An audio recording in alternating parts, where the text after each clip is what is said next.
y'all doing and welcome. I am Willie Williams. Appreciate y'all for joining the player. Subscribe. Please remember, go around to the WillieWilliamsShow.com. Y'all check out a few things. Subscribe to the website.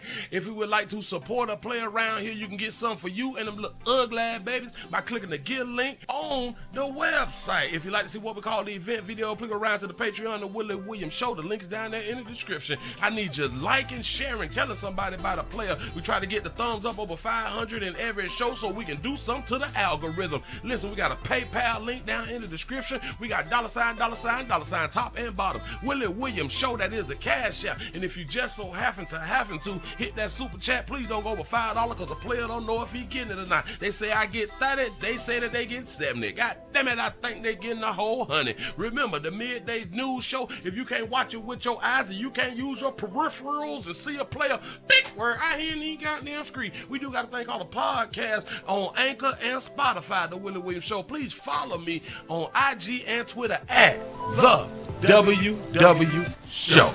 Appreciate y'all. Appreciate y'all. What's happening and welcome. I am Willie Williams. Appreciate y'all for joining me. This is the Willie Williams Show.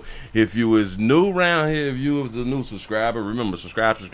Well, if you is a new subscriber, like, share. Tell somebody about a player. Do not be afraid. I ain't gonna get you fired. I am not gonna let you lose. I'm not gonna help you or make you lose your significant other. If anything, I'm gonna keep y'all together as long as possible.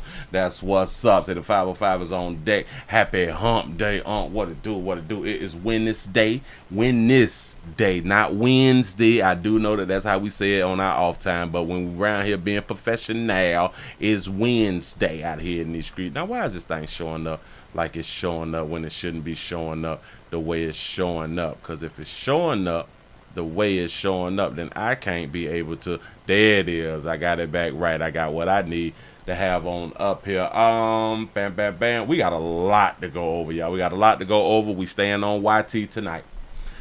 If you're just not coming on in, we also on twitch.tv.com, the Willie Williams Show. I need the support. And please follow me on Twitter. If y'all not following me on Twitter, I'm trying to do a little bit on Twitter too. We're trying to be somewhere everywhere, and I do understand that we can't be everywhere, but damn it, if we can be everywhere, we gonna try to be everywhere. That's what's up. We got to get some more people around here in the doggone street.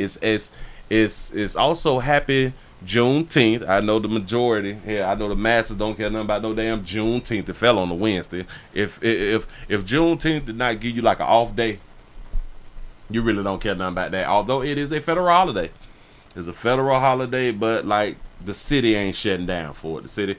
And I have been seeing like a few Juneteenth posts, and I'm like, a lot of this stuff is like crazy. There have been like a lot of posts on Twitter. That is showing like, let's say, black women fighting. Well, let me post it on my Twitter right now too. But it is, I saw a few posts like I just posted on Twitter. Black women fighting white women or something, or getting the best of white women or something like that. And I'm like, like, it really don't make no sense to me. I get it. It may make sense to other people, but we're in 2024. That has nothing. My problem would be that we didn't do a lot of, in my mind, in just my mind, we didn't do more fighting back in the day. Damn it, that's just what I think. I do understand people will tell you that, hell, we be Monday morning quarterbacking because you would have did the same thing that they did back in the day, and maybe I would have. You might be right, but I didn't grow up back in the day. I grew up now, and I know y'all good people, or even me, shouldn't be Monday morning quarterback, but I am an adult. I think for myself. And if I feel like Monday morning quarterback, and that's what the hell I'm gonna do, cause like y'all would tell me, I'm grown, right? You grown, you do, and you say what you want to say. I said what I said. You know what I'm saying? So damn it, I feel like that they should have did more. They should have died by that being free stuff back in the day. In my mind. Well, Willie, you probably wouldn't have had that thought process because of the times that you was in and people were trying to live, and I do understand self-preservation and all that. I don't know why there wasn't more of our lighter hue brothers and sisters being poisoned. I am so confused about that. Especially when darker hue folks was doing all the cooking. I'm so confused about that. I don't understand. I would never understand it. I would never understand it. You have an opportunity to remove somebody from beating you, torturing you, killing you, raping you.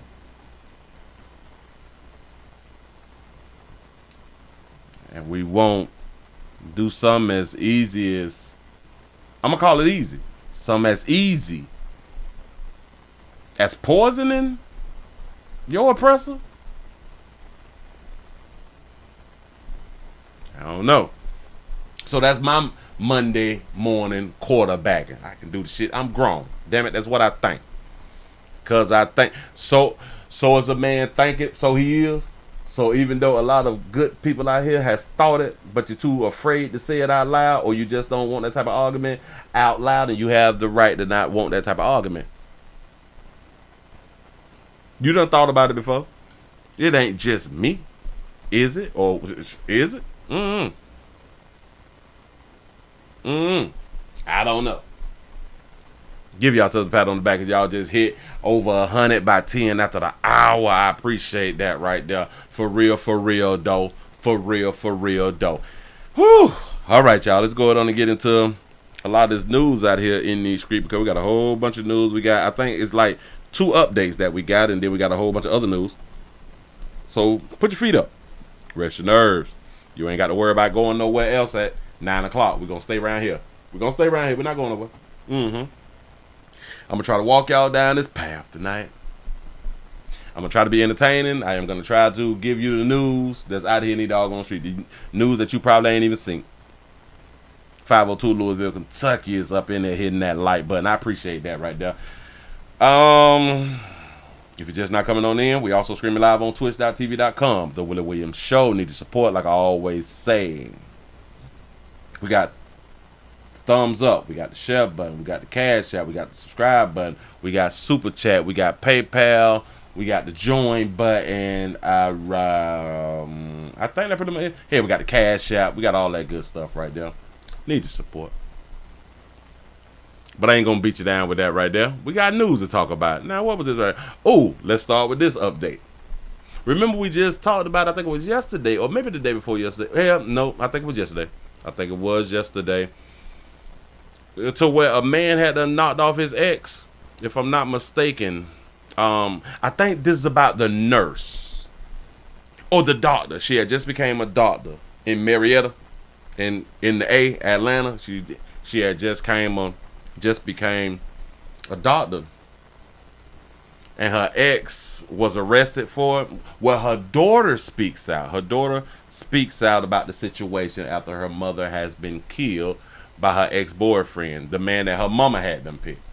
Her mama got killed by the man that her mama had them pick. Go ahead. The murder of a Morehouse School of Medicine doctor in training. Well, newly unsealed warrants say police found a bloody machete, a trail of blood, and a fingerprint where Samantha Woolery was killed. Her ex-husband is now in custody. Atlanta News First, Chelsea Bonfor is live at 5 outside the Lakeside at Town Center Apartments in Marietta, the site of that murder just days ago. Chelsea, what have you learned? Okay, so according to those arrest warrants, Mickey Woolery was captured on Ring camera video leaving his ex-wife's apartment here Saturday night covered in blood. The details of this case are extremely disturbing and sad, especially for the couple's 2 children. I spoke exclusively with their 18-year-old daughter today, who's trying to figure out how this all happened. It felt like my heart got ripped out of my chest. Naima Woolery says that's how it felt when she got the phone call that her mom, 42-year-old Samantha Woolery, was dead. And she never failed to let me know how much she loved me and how proud she was of me. That sadness then turned into unimaginable anger when police said her father, Mickey Woolery, was the primary suspect in her mother's murder. I kind of had an idea, but I just didn't want to believe it. Because I'd never known him to, like, I knew that my mom and my dad were kind of like iffy, but I never would think that he would ever lay his hands on my mom, of all people. But Naima Oh, so that's her mom. That's her daddy. Okay. says her father does have a violent past and that she personally filed a protective order against him 2 years ago in their home state of Indiana. Court records from Hamilton County, Indiana show Mickey Woolery was charged with felony domestic battery in 2022. That case was later dismissed, but now he's facing felony malice murder, aggravated assault, and aggravated battery charges in his ex-wife's death. You say that baby's kind of cute. Did she not just say that that her daddy never laid hands on her mama, but now they saying a year or two ago or whenever that was that they had a protective order, or she put out a protective order. Now when they say she, is they talking about the ex-wife or they talking about the daughter? Back it up just a smidge. Listen to it. Indiana. Court records from Hamilton County, Indiana show Mickey Woolery was charged with felony domestic battery in 2022. Felony domestic battery in 22, 2 years ago. She say her dad ain't never put hands on her mama. Am I right?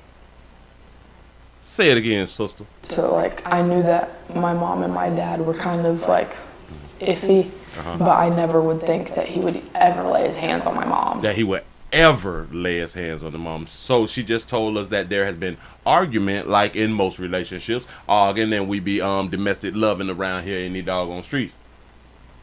So how he got a restraining order for a DV in 22 though? Of all people. But Naima says her father does have a violent past and that she personally filed a protective order against him. Naima say her daddy had a violent past and she personally. So the daughter did a restraining order. His hands on my mom, of all people. But Naima says her father does have a violent past and that she personally filed a protective order against him 2 years ago in their home state of Indiana. Court records from Hamilton County, Indiana show Mickey Woolery was charged with felony domestic battery in 2022. That case was later dismissed, but now he's Oh, I see it. Domestic battery committed in the presence of a child less than 16 years old. Oh, in the presence. Oh, so they'll probably argue and she called the police. All right. That case was later dismissed, but now he's facing felony malice murder, aggravated assault, and aggravated battery charges in his ex-wife's death. I want people to hear my mom's story, you know, because at the end of the day, like, she accomplished so much and she was a victim. She was a victim. Now, if this happened when the daughter was 16, so that was back in 22, so now it's 24, so she just turned 18? Woolery was on her way to becoming a surgeon, about to begin her residency at Grady Hospital through the Morehouse School of Medicine. She was also a daughter, sister, and mother. My mom did not deserve this. She was an amazing person. She was an amazing person to you. We don't know how she was to that man, or to your daddy. Such a hard worker, and everybody that knew her could say the exact same. Not everybody, because this man that's on the screen can tell us a totally different story. Marietta police say Mickey Woolery traveled back to Indiana after allegedly stabbing Samantha to death. He was taken into custody there and remains in the Hamilton County Jail. At the end of the day, like, we lost both parents. Yes. Oh, yeah, they do have like 2 children. So. That interview took a lot of strength, but Naima says she wants people to remember her amazing mother. If you would like to help donate to their fundraiser for her mom's funeral, you can find a link on AtlantaNewsFirst.com. Didn't we speak about, didn't we talk about a GoFundMe? I think we read the GoFundMe. Am I right or wrong? It's something like that right there, because I was like, oh, she a doctor, so she shouldn't like need like a GoFundMe, something like that. So I got to at least just pull it up. Oh, yeah. All right, bam, help. Samantha. Nope, I don't think we did it. I don't think we did that. Hold on. Here's the thing. I'm trying to find the link here. They just got a little picture up for it. But I'm trying to find a link for, say, help honor. Oh, yeah. Yeah, we did do the GoFundMe. Moving right along, I ain't gonna be much hold you. That was the update. Let me hit y'all with another quick. Nope. Nope, because that's too bad. Oh, no, we staying here on YouTube, so we don't have to hurry. We don't have to rush this thing. I can take my time. I can take my time. Let's do another update real quick. If y'all just not coming on in, we also streaming live on twitch.tv.com, The Willie Weaver Show. We have 173 followers. We're trying to get to 175 before Friday. I need support around here in the doggone street. If you're new around here, subscribe. Share. Yeah, we did the GoFundMe yesterday. Yes, we did. Yes, we did. All right, take my time. Let's do this update. This is interesting. We're going to do it. Let's slide Buddy back real quick. This is the, well, let me go down and grab this too because I want to separate and divide this right here. The 15-year-old girl who was shot and killed by her 21-year-old boyfriend, we have an update. We got two updates, but go ahead. It's a Tewksbury man now under arrest for allegedly murdering his teenage girlfriend last week. Trevor Beatty is charged with murder and several other crimes in the shooting death of 15-year-old Aliana Dickey. The victim never showed up for her 8th grade graduation in Lowell last Friday. Oh, such a little cutie. Well, she was soon found dead in a bedroom of her family's home. She'd been shot several times. It was learned that Aliana had confided in a number of people that Mr. Beatty had been abusing her and was threatening her as recently as the middle of last week. Well, the DA, Marion Ryan, said the security video from the area shows Beatty and Dickey arguing on the street shortly before she disappeared. Beatty will be arraigned tomorrow. So they was arguing. She was in a domestic love relationship at 15 with a 21-year-old. Not a problem. I ain't tripping like that. Then she chose the player who she chose, and hey, I can't control what she had then decide to go ahead on and do. I know 15 to 21, I really ain't hey, she had a daddy too. Seems to me that the daddy was okay with it. Huh? She was okay with it, the daddy was okay with it, the family was okay with it because the family knew. Put the other one up here. Man charged with the murder of 15-year-old girlfriend. Here we go. The 15-year-old victim was killed on the day of her middle school graduation. In court today, we learned the alleged gunman threatened her life 2 days before her death. Howard! Emotions are high in court as Trevor Beatty faces a judge accused of murder. The 21-year-old allegedly shot and killed a 15-year-old girl. Wow. It's not fair to her. She had a lot of plans in life and beautiful girl. Beautiful. It's not fair to her. She had a lot of plans in life. 15 with a 21-year-old. Not fair to her. Oh. Aliana Dickey was shot multiple times in her Lowell home shortly after midnight Friday. Her body discovered after she did not show up for her middle school graduation that day. She was going to surprise my son with a picture in the graduation, but that didn't happen. It was taken from her. Prosecutors say surveillance shows Beatty going into the victim's home, and 8 shots can be heard on the video. A 911 caller reported hearing an argument on the street. According to the caller, she heard a female screaming, "Get off me, get away from me, I don't want to be with you anymore." Prosecutors say Beatty was in an abusive relationship with the girl, including threats a relative told police he made just 2 days before her death. He made statements such as, "I'm going to kill you, I'm going to kill your grandma," and that he was going to shoot up her house, and that he threatened to kidnap her and shoot her. The girl's family is praying for justice. If I'm not mistaken, this is the daddy right here. If I'm not mistaken, somebody correct me. That man, he's no good. He's a coward, and I hope he gets everything he deserves. That man, he's no good. He's a coward, but he wasn't afraid to shoot a 15-year-old multiple times. He's not a coward. And we're mourning and we're hurting. Beatty is being held without bail at the Lowell courthouse. Sarah Conji, WCVB News Center 5. I am so confused. She looks to be another race, but to me, is she considered black or is she considered an islander or what? Because according to these photos, hold on. That baby ain't black. But everybody in this, out here talking and having this interview, they black. But what kind of black is these good people? Again, are they islanders? What's going on? Because the boyfriend also looked like he got some good hair. I don't know. But they speaking like this is their child. So just off this picture, they ain't she ain't black. No. I'm just asking y'all. You say she mixed it? All right, go ahead. Her Lowell home shortly after midnight Friday.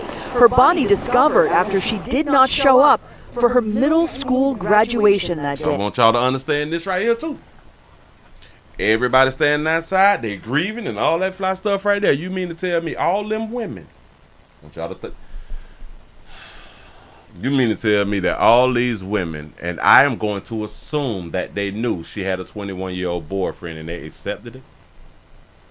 All these women had nothing to say with her having a 21-year-old boyfriend? At least one of the women ain't got nothing to say? After she did not show up for her middle school graduation that day. She was going to surprise my son with a picture in the graduation, but that didn't happen. So I don't know who's her son. I don't surprise her son. Is you the grandma or something? I don't. Oh, maybe she the grandma, but damn it, her daddy ain't darker hue. Shout out to our Dodger Trap for the $2 super chat. He say black women have 2 million more kids than black men. Say her daddy white. There it is. It was taken from her. Prosecutors say surveillance shows Beatty going into the victim's. Look at that good hair that boy got right there.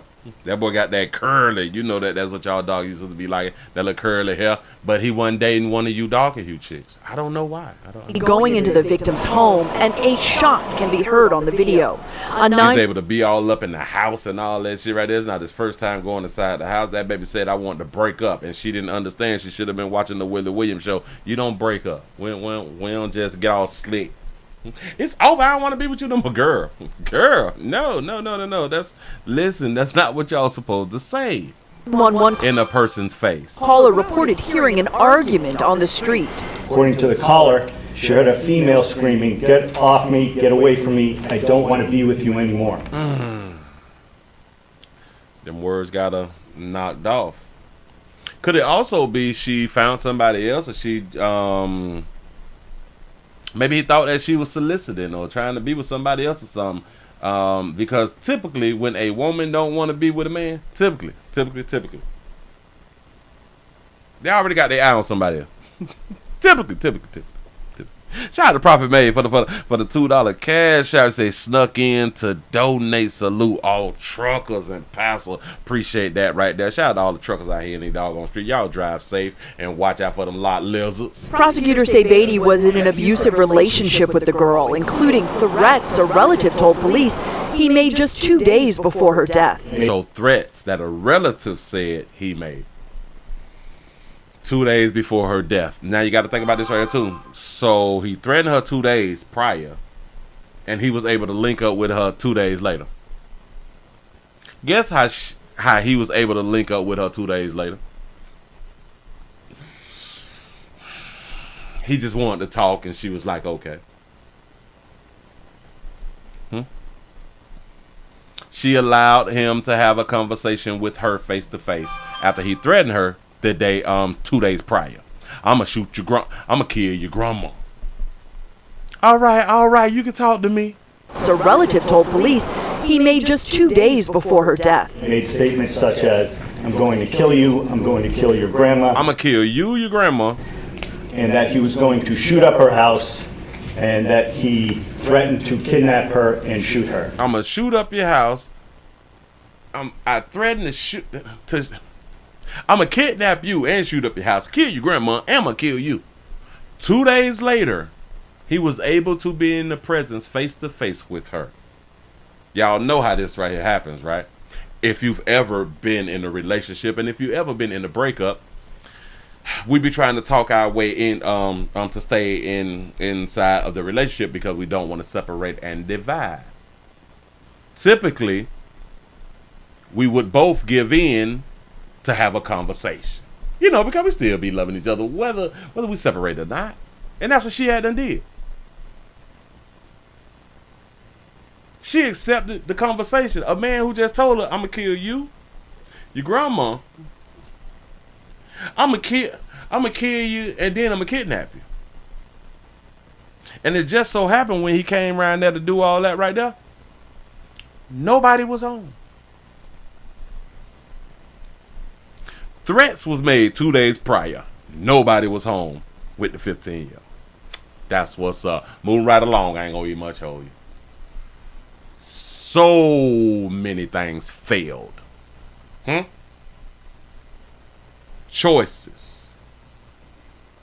Decisions. Ain't that what I keep trying to explain to you good people?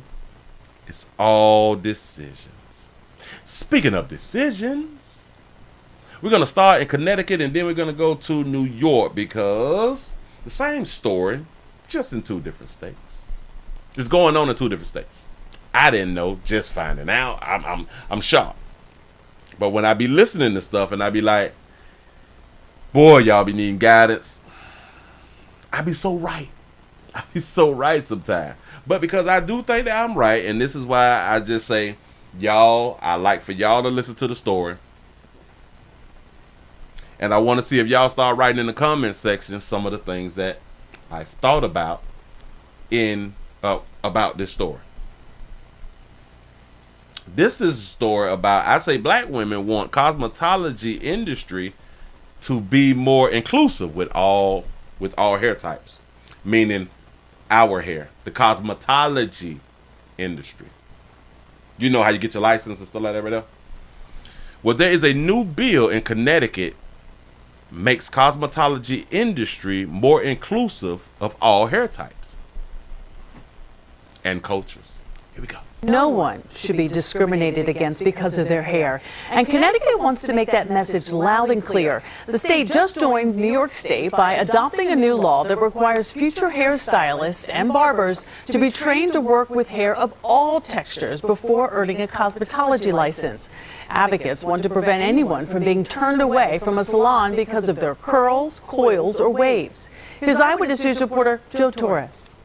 It's a story and an experience suffered by countless women of color being turned away for service at a hair salon. Sometimes it was discrimination, sometimes it was inexperience with textured hair, sometimes it was both. It's a continual challenge for women of color and men of color to go into a salon, find someone that can do your texture hair and know what to do. This morning in Stamford, a move to open all salon doors to all women. Governor Ned Lamont signed a bill that now requires training for barbers, hairdressers, and cosmetologists on all hair types and textures, training necessary to earn a cosmetology license. It's about social justice, it's about inclusivity, it's about making sure that there's equity, because I was one of those individuals where doors were closed on me. Even when I told my daughter about it, she's 9 years old, and she says, "Oh, mommy, then now I can go anywhere where someone knows how to do my hair." The owners of Vanity Studio Hair Salon in Stamford already teach their cosmetology students about how to style and treat wavy, curly, or coiled hair. The new legislation will force salon owners across Connecticut to hire hairdressers with the now mandatory training, thereby accommodating more customers while boosting business. According to the Professional Beauty Association, laws for inclusive hair training are already in place in Minnesota and New York. Similar legislation is pending in California and New Jersey. In downtown Stamford, I'm Joe Torres, Channel 7, Eyewitness News. Run it back. Shout out to T. Lee for the $5 super chat. You say, but ain't it a million black women that are cosmetologists? Yeah, and it's kind of like this is the industry that a lot of black women throw up in black men's face, saying that we have more businesses than y'all, and because this is the hair industry, because they can do hair and stuff like that, and they create businesses. They do their LLCs, and they have more businesses than black men. But I was waiting because I just wanted to see what people say before I even say anything. I didn't want to persuade people, sway people. You know, I didn't want to do that right there. I wanted y'all to have y'all own thoughts. He said, ain't they all wearing wigs though? Yeah. That's really what's going on. You say this is ridiculous. Okay. Yeah. Say, am I tripping, or are black women always complaining about that they not included in things they don't want anyone included in? Right. So,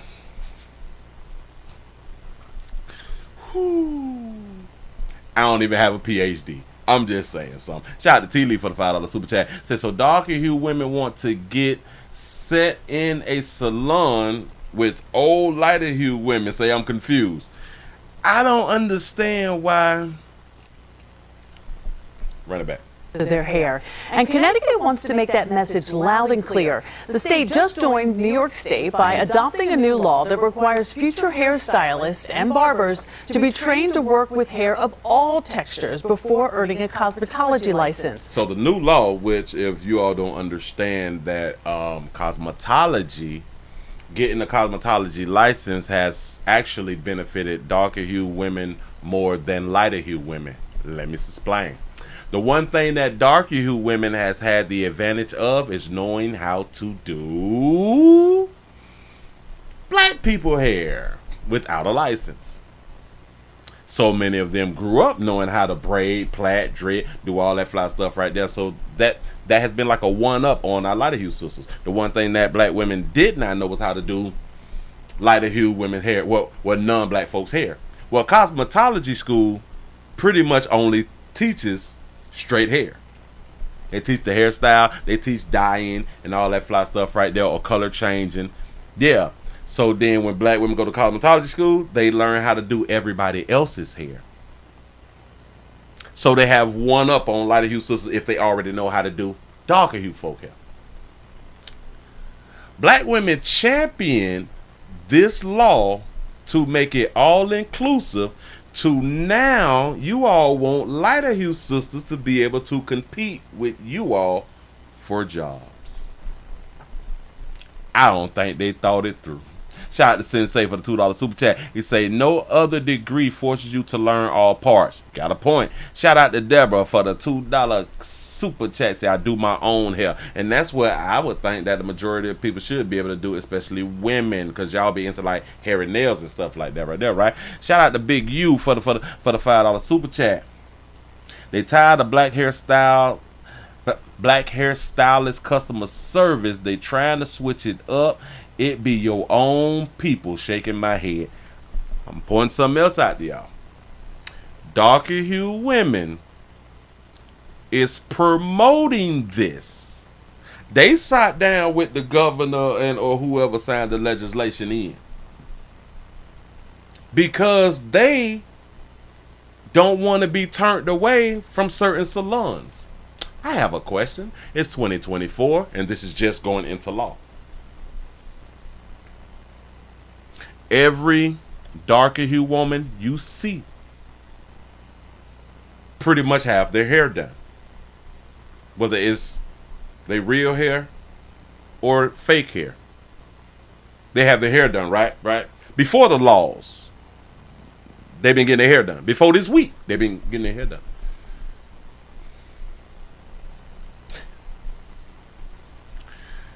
They've been getting their hair done somewhere. They've been getting their hair done in some salon or at somebody's home all these years before this law. Now they want to be able to go in every salon and be able to get their hair done.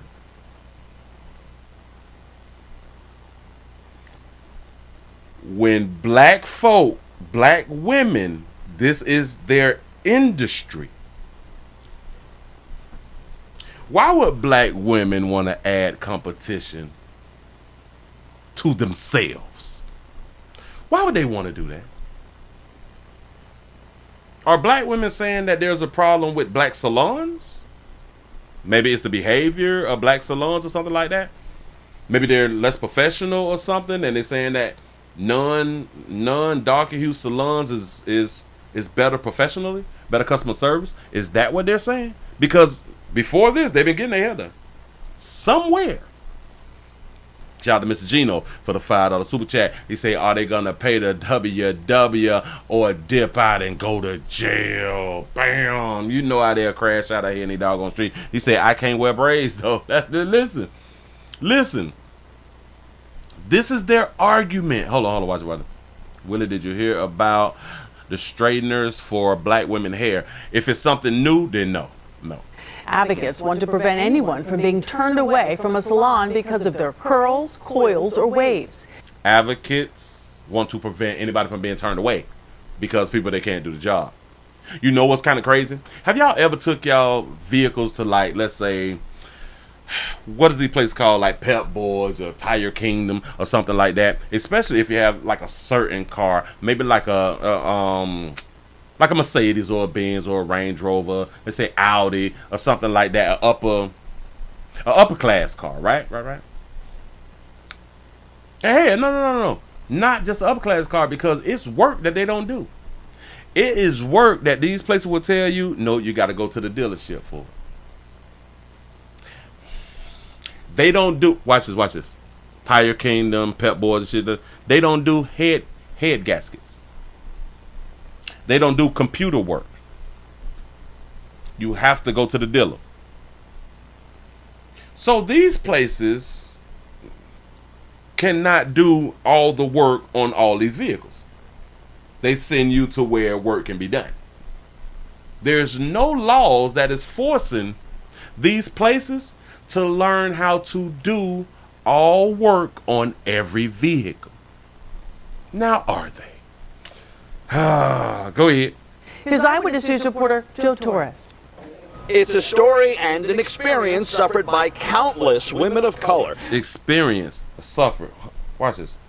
Why do y'all want to be in these other salons when y'all been having salons to go to?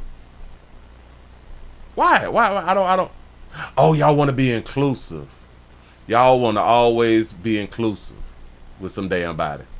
Go ahead. Being turned away for service at a hair salon. Sometimes it was discrimination. Sometimes it was inexperience with textured hair. Sometimes it was both. How do they know that they was being discriminated against if they're saying that other races of women have not been taught how to do their hair?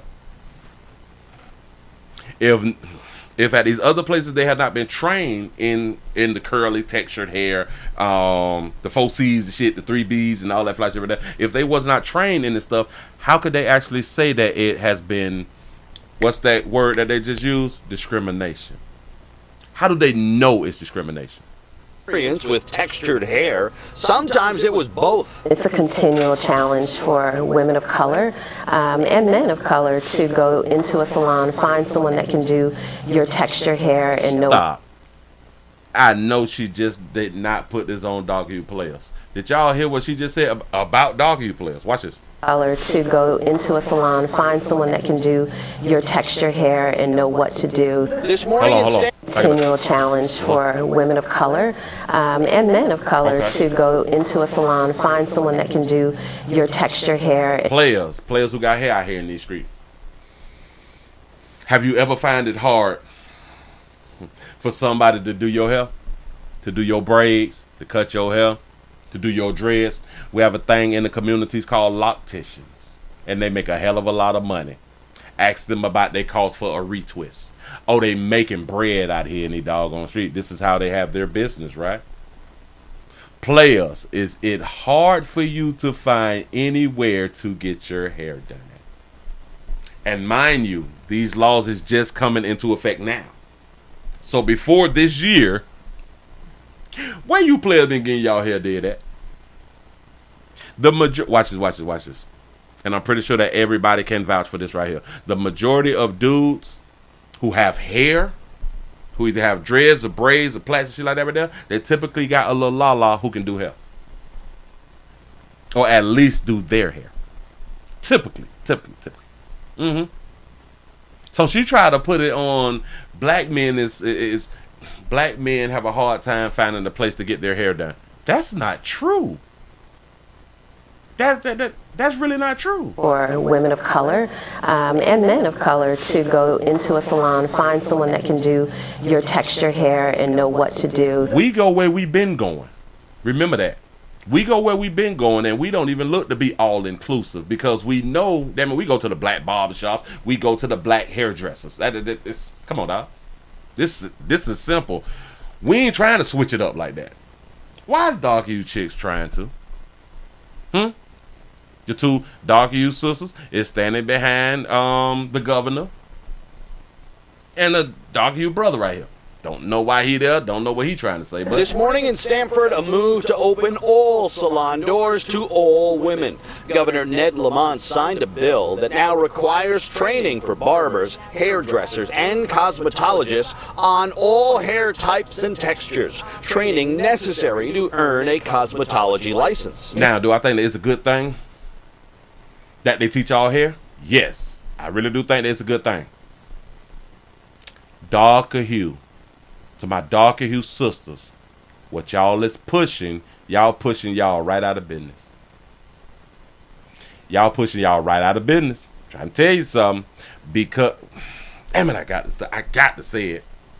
Other women's behavior is better than yours. Now you giving them the tools and the good behavior. Okay. It's about social justice. It's about inclusivity. It's about social justice. Social justice that other races of women don't know how to do your hair. This is a social justice issue? It's about making sure that there's equity, because I was one of those individuals where doors were closed on me. You was one of them individuals where doors was closed on you, and you sitting up here with a lace front, a wig on. Wow. Shout out to Shy Kid for the $3 cash out. You say I pay my Lala $120 to keep the money in the house. Bitch, I'm trying to tell you something. Come on, dog. This is a social justice problem. Again, she's sitting up here with wet and wavy on her head. And she looks real angry. We know that ain't your damn hair. Why you not wearing your own hair? It's about making sure that there's equity, because I was one of those individuals where doors were closed on me. Even when I told my daughter about it, she's 9 years old. And shout her out for having her real, because this is her real hair right here. It's her real hair getting curly, and that's a beautiful thing. And she says, oh, mommy, then now I can go anywhere where someone knows how to do my hair. Let me stop that right there. She's talking about her 9-year-old. I want y'all to hear this problem. I want y'all to really, really hear the problem that she just pointed out to us. When I told my daughter about it, she's 9 years old, and she says, oh, mommy, then now I can go anywhere where someone knows how to do my hair. Stop. So what she just also told y'all, there is no black hair salons. What she just told y'all, she ain't got no family members that do hair. What she just told y'all, she ain't got no friend ladies that do hair. What she also just told y'all, she don't know how to do her own daughter hair. That's what it just told me. I was one of those individuals where doors were closed on me. Even when I told my daughter. And you mad that the doors was closed on you because people did not know how to do the work? What is we talking about it? She's 9 years old, and she says, oh, mommy, then now I can go anywhere where someone knows how to do my hair. Do y'all know what's sad too? Watch this. Because back when I was coming up, the young girls, they know how to do hair. Why isn't her 9-year-old going to another 9-year-old to get her hair done? Why we can't start the young girls off doing business? Do y'all know what's crazy? A lot of, back when I was coming up, back in my day, the teenage girls, that's how they got their money. They learned how to do hair. Their mamas taught them, their aunties taught them, their grandmas them taught them how to do hair. And this how they was getting their paper. Why that 9-year-old ain't going to a 9, a 10, a 12, a 14, 13, 16, 18-year-old darker hue girl and getting her hair did? Why? Shout out to Sensei for the $2 super chat. He say Becky don't want her by Blue Magic or just for me. Bam. Well, shout out to that Blue Magic grease out here. Hell, the blue and the green bottle.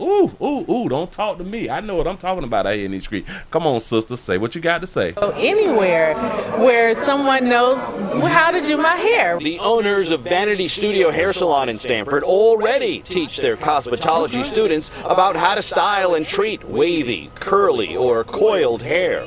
The new legislation will force salon owners across Connecticut to... And you know what else is good? That they is now teaching it. What else is good that they is teaching it is that more darker hue women can be teachers at these cosmetology schools, because a lot of the majority of lighter hue sisters have no idea how to do black hair. They just don't know. So that's a good thing. But so many lighter hue sisters, they want to know, they want to learn. And watch this. A lot of the lighter hue sisters who get black boyfriends, black men's, and damn it, they be practicing in their hair. Y'all don't get it twisted. They smart. They be learning. I promise you, they be learning. Shout out to Ken J for the $2 super chat. He said they can't wait to give white folks their money. I'm not understanding. Why is we complaining that the other races don't know how to do something that y'all getting paper from? hire hairdressers with the now mandatory... Hold on. Right there. The new legislation will force salon owners across Connecticut to hire hairdressers with the now mandatory training, thereby accommodating more customers while boosting business. So now they're going to force people to hire people with the new training. Shout out to the mayor of Detroit for the $5 super chat. Say, what up, though? Willie say, headed out to Cali for the first time. And I'm tackling my first mountain as a big truck driver. Take it easy. Do not panic on the mountains. Be careful with the Jake brake. You know what I'm saying? And don't ride them damn brakes. And when you get out to California, it may be your worst experience just due to the fact, if I'm not mistaken, all big trucks, the speed limit is 55. That's going to be your longest goddamn run. I'm trying to tell you something I know. 55 is the speed limit. This is on highways. Unless they've changed it over the years, this is highways, 55 miles an hour. But be careful on your mountains. Just take it easy. Just be swift with it. You know what I'm saying? And just know what gear to stay in, and don't just pop out of gear. You know, I'm pretty sure that you train good on that right there. Just train good and remember you're training out here in these streets. Moving right along. For real though. According to the Professional Beauty Association, laws for inclusive hair training are already in place in Minnesota and New York. Similar legislation is pending in California and New Jersey. In downtown Stamford, I'm Joe Torres, Channel 7 Eyewitness News. We finna go to New York then, because that was Cincinnati right there. Y'all, I did not know. And this video right here was 4 months. This one that I'm about to show you was 4 months ago. I ain't even much know. You say, well, I love a good roller set. You know what I'm saying? A good roller set on the baby out here is a beautiful thing. See, a lot of y'all don't be knowing what the hell be going on out here. Shout out to Big U for the $5 super chat. You say, shaking my head. This all that teacher fault that had his students taking his hair down. Now they about to tell white people. So now they about to tell white people to eat black hair. Shaking my head. Hashtag system. They forcing this stuff out here, man. What if a salon don't want to cater to black folks? Shouldn't they have the right not to cater to black folks? Oh, that's probably what's been going on, and they have not been hiring people who know how to do black hair because they don't want to cater to black folks, and they can use the excuse of, well, we don't have nobody to do your texture, baby.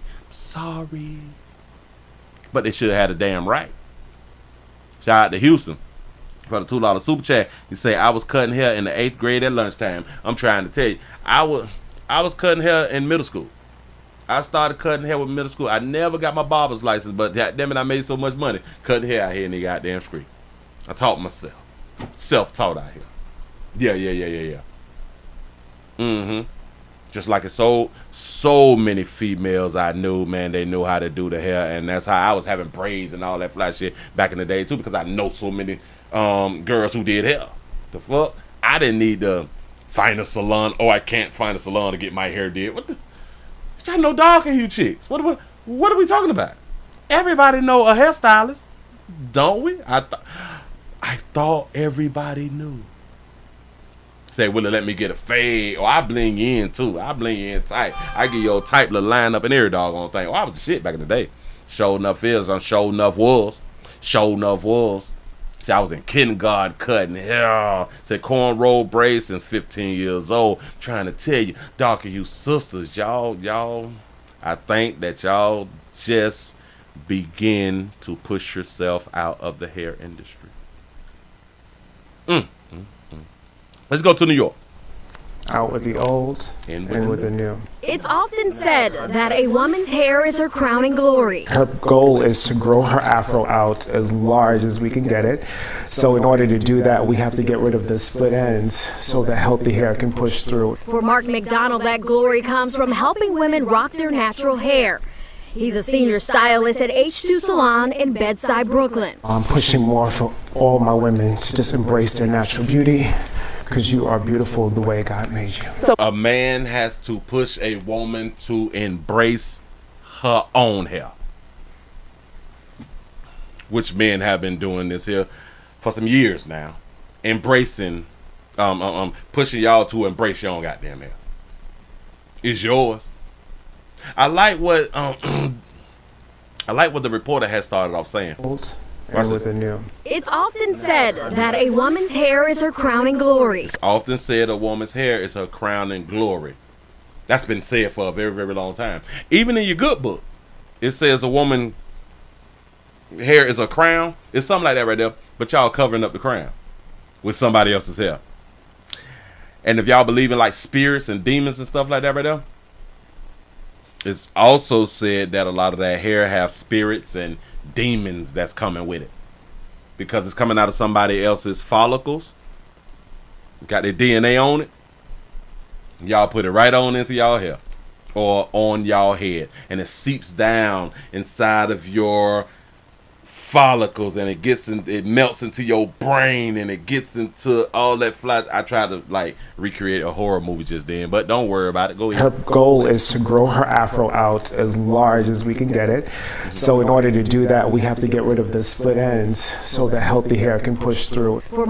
And I'm so sick of going to the store and stuff like that right there, like to like a Walmart or something, or like a Publix or a Trader Joe's or this, damn it, what's that other good spot, the Whole Foods or something, and y'all got these split ends. I'm sick of standing in line with y'all with these damn split ends. Your mama need to whoop you. Listen, your mama need to be whooped. If your mama ain't taught you, you better cut them damn split ends. Mark McDonald, that glory comes from helping women rock their natural hair. He's a senior stylist at H2 Salon in Bedside, Brooklyn. I'm pushing more for all my women to just embrace their natural beauty. Do y'all understand? This beautiful darker hue sister right here is rocking her own hair, right? She's rocking her real hair, right? Watch this. Do you know that there's other women that would tell her girl, oh, I wish I was that brave. Bitch, I wish I was that brave to wear my own hair. I wish I was that brave to wear my own doggone hair. Ladies, I keep trying to tell y'all too. She's rocking her real, and she still get men. She still get peed in. Again, y'all could be bald head. You still gonna get peed in. You do not have to destroy your scalp to get peed in. I don't even care if you're ugly, if you're handsome. You still get peed in. Y'all doing too much. Following what your mammy had done taught you, man, and destroying your doggone hair, and now you want to continue destroying your doggone hair. Shout out to U-Way for the $2 cash app. Say, I'm a single dad who learned how to do box braids. This is what I'm talking about. I know how to plait. Come on. Oh, what is we doing? Shout out to D-Boy for being a member for 6 months. Say black women tired of showing. Oh, black women tired of showing their ass. Oh, wait. I was looking at something else. Black women is tired of showing their ass in Meeling spot. And now they want to go to Becky's spot. Shaking my head. It's a doggone shame.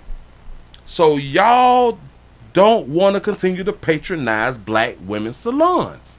I don't understand. Because you are beautiful the way God made you. So Malika wears her hair naturally curly. She has beautiful, beautiful hair. She has kinky hair. Salon owner Daily Green says getting to the point where natural hair becomes the norm hasn't been easy. Girl, don't do that. Did y'all just hear? Listen to the words. Kinky hair. Salon owner Daily Green said She's a salon owner. Daily Green says what? Is getting to the point where natural hair becomes the norm hasn't been easy. It hasn't been easy to get natural hair to become the norm. Around here, we call it your real hair. We call your natural hair the fake hair because it's more natural to see darker hue women with fake hair. So we call it the real. But she's talking about real hair, although she used the term natural, while she's wearing fake hair. Natural hair becomes the norm hasn't been easy, even when it comes to finding stylists for her salon. It's super challenging when trying to hire somebody and they know very little about natural hair except for maybe a paragraph or two out of a textbook. You mean to tell me it's hard for you, a darker hue sister in the state of New York, to find a stylist that know how to deal with darker hue women hair? What is going on in New York? Oh. Wait. I've been looking at it just one way. Or have I already said it? Is y'all telling us that y'all can't find qualified darker hue sisters with their cosmetology license? When it's crazy because there's so many darker hue women who go and get their cosmetology license? Or can y'all not find a professional one?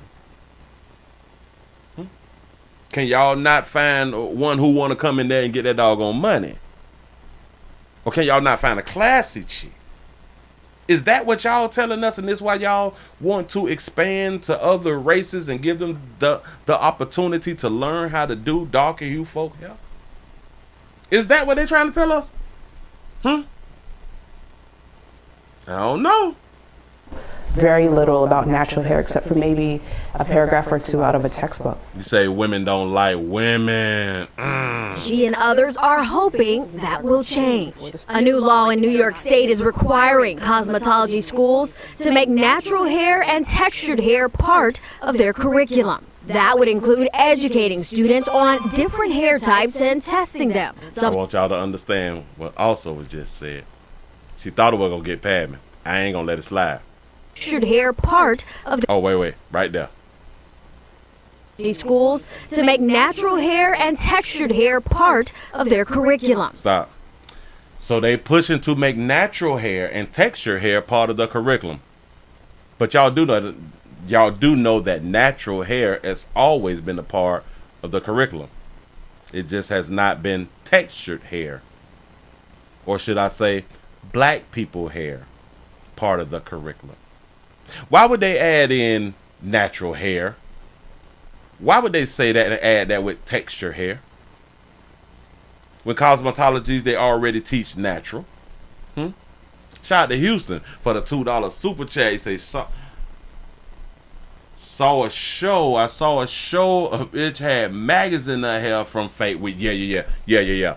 That was probably like 10 years ago. I think I even did the story too. She had maggots in her shit. Yeah. Pulling that thing on back, that baby had maggots in her scalp. I said, Jesus. The Lord need to come back. No, Lord, don't send your son back. He ain't ready. I'm trying to tell you, we ain't ready. He ain't gonna make it either. Cosmetology schools to make natural hair and textured hair part of their curriculum. That would include educating students on different hair types and testing them. Something Mark says wasn't the case when he was in school. Most of the mannequins that we had to bring in required us to do pin curls, finger waves, roller sets, tease sets, teasing the hair, back combing, things that you would see like on The Nanny. Cutting 45s and 90s. Yeah, because you got to know how to cut. You got to know how to cut, but it damn sure teach you how to cut. Go ahead. According to the Senate Bill 6528A, which is now law, regardless of a person's race or ethnicity, graduates from all New York State cosmetology schools should have the ability to provide styling and hair care services to individuals with all hair types and textures. Daly admits education is important. A lot of times somebody will see a woman with this type of hair texture and automatically think that her hair needs a whole lot of coercion and it's rough and it's tumble and it can take anything, but in all actuality, Malika's hair is the most fragile hair. While she's optimistic about the new law, she also has some reservations. I think that it's been long overdue. I'm excited about it. I think it's transformative, but I'm also apprehensive about how it'll affect our industry. But both. Oh, so she's thinking about it. Oh, she's thinking about how it will affect the industry. They say, is mannequin heads have different textures? Well, now from what I have been seeing that they have came out with the mannequin, they have came out with like the black folks hair on the mannequins to where you can learn how to do braids and shit like that right there. I have been seeing those out here. Hell, you can even buy them on Amazon. Yep. I'm excited about it. I think it's transformative, but I'm also apprehensive about how it'll affect our industry. Yes. So she has thought about it. She has thought about it like Willie had done thought about it, and I'm not even in the industry. This will cut into y'all money. I want y'all to get it. But both agree the new law is a step in the right direction. But they also know much more is needed to make sure everyone can walk into a salon and know they are in good hands. Hair is hair. Whether it's kinky, curly, wavy, straight, coarse, fine, thin, it's all hair. And everyone should know how to do a variety of textures of hair. She's right. She's absolutely correct. So I'm going to say this now in 2024. If we still here rocking in 2034, I will almost guarantee y'all that darker hue women is going to lose a lot of money. Because when other people learn it, for some reason it's like when black people know how to do stuff and then other races learn how to do stuff, it seems like the other races make more. When black folks been doing shit for a while, they make they be making money, but as soon as like another race get it, they boom. I don't know why. I have no idea how it works like that. Erin E. LeBeau, Pix 11 News. But y'all also got to understand this right here. When I tell y'all behavior, ladies, y'all got to understand, I done sat in many chairs over the years, I promise you. Boy, I done been in houses, I done been in kitchens, I done been on porches, I done been in flea markets, I done been in salons, getting my due did. Behavior, classiness. Y'all don't be having babysitters.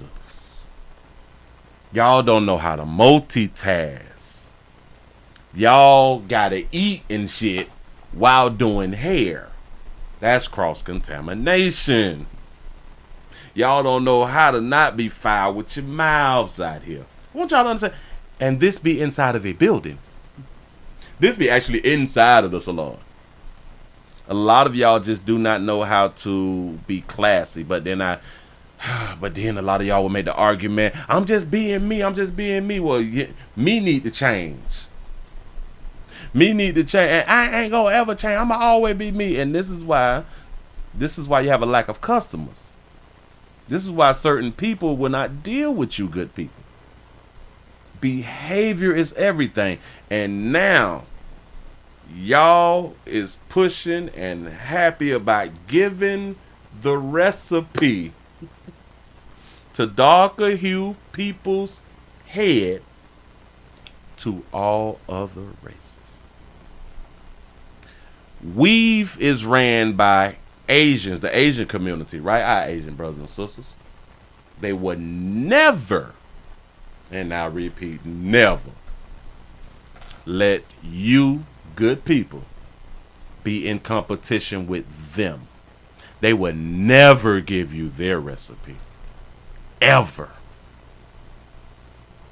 And they don't wear the weave like that. Shout out to T. Lee for the $5 super chat. We seen what darker hue women hairdressers do when they don't get a tip. Remember that story? Oh, yeah. Damn it, we just did that story. Bitch try to break bitch Cardo and every doggone thing out here about that doggone tip.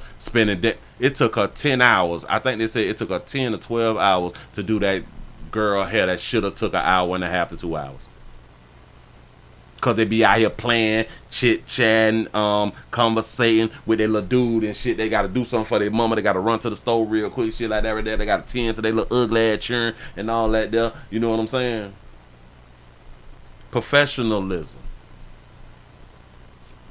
Nobody else would give y'all their recipe.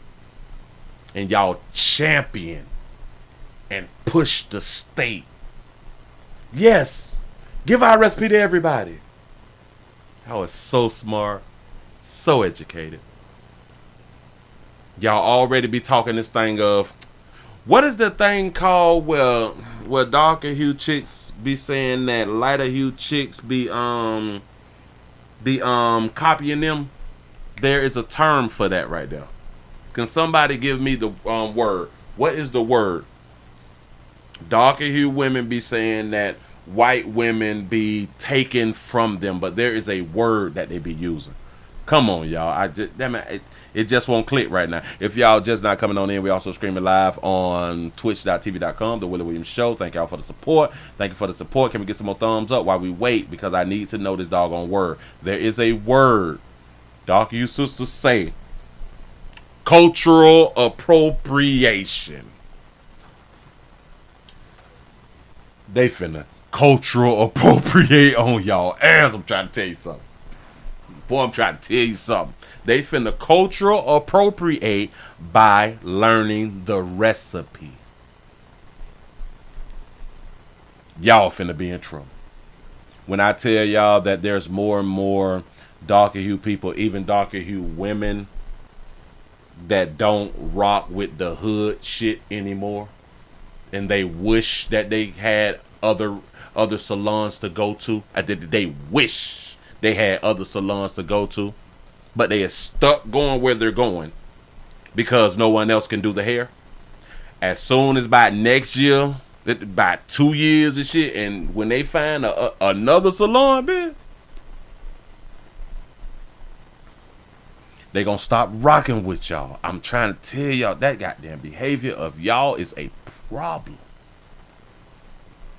They finna culture, shit, they finna be culture vultures. But remember, darker hue women push for this to be in legislation. So they willingly giving up the recipe. Moving right along, I ain't gonna eat much hold you. Damn, thank y'all for being around here. I had to get that off my chest because as soon as I saw the video, I am like, what is y'all doing? Why the fuck do y'all want that to be all inclusive? I don't understand when this is like the only industry where y'all have like a big portion of it. Like y'all have a whole race to yourselves. I got a whole race to yourselves. The darker hue race was exclusive to darker hue women. Exclusive. Get old recipe away. Bam. Y'all were doing $100,000 a year and shit like that. Y'all were doing $150,000 to $200,000. That shit gonna drop down to $37,000 a year. Damn shame. He said, Willie, thank you for the story and the commentary. I'm trying to do what I can do. I'm trying to help. We got to update. Remember the story that we just had done did, I think it was yesterday or the day before, because it has happened this week, and this is Wednesday. Tomorrow's Thursday. Tomorrow Thursday already. Oh, snap. I'm moving stuff. I'm shifting stuff that shouldn't be shifted it. Oh, all right. Bam. Okay, so we did the story. Gonna put it up on the screen for you good people. We have an update. They took away my firstborn. They took away my firstborn. That's how they titled it. The mother of the 12-year-old daughter who was found strangled. Found strangled. She gonna speak. She gonna speak. Oh, damn it. Oh, wait. Because I had undid the wrong doggone thing. I have to do this one right here first. This one first. We got to play this one right here first. The Houston police released photos of persons of interest in the 12-year-old's death. Here we go. First up this evening, breaking news. Within the past 2 hours, Houston police released these surveillance images of 2 persons of interest in the death of a 12-year-old girl. This new development comes after Mayor John Whitmire today alluded to how the girl may have died. We should not have to worry about 12-year-olds being raped and murdered. He just told us that the 12-year-old was scraped. In the city of Houston. We know she was murdered, but we didn't know that she was scraped. The girl's body was found in a bayou along West Rankin Road near I-45 yesterday morning. Mayor Whitmire also said today her last known communication was with her 13-year-old boyfriend on the phone, who says he could hear her talking to some adults at a convenience store. And here's another look now at the persons of interest that homicide detectives want to talk to. You know what to do. Call HPD if you recognize them. This 12-year-old had a 13-year-old boyfriend. The girl's body was found in a bayou along West Rankin Road near I-45 yesterday morning. Mayor Whitmire also said today her last known communication was with her 13-year-old boyfriend on the phone, who says he could hear her talking to some adults at a convenience store. This is the 12-year-old who snuck outside of the house.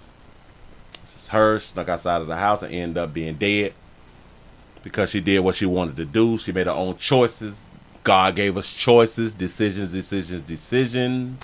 A mother shares her worst nightmare after her 12-year-old daughter is found strangled to death in a North Houston creek. This is 12-year-old Jocelyn Noongare. HPD detectives say that she snuck out of her home on Rankin Road Sunday night.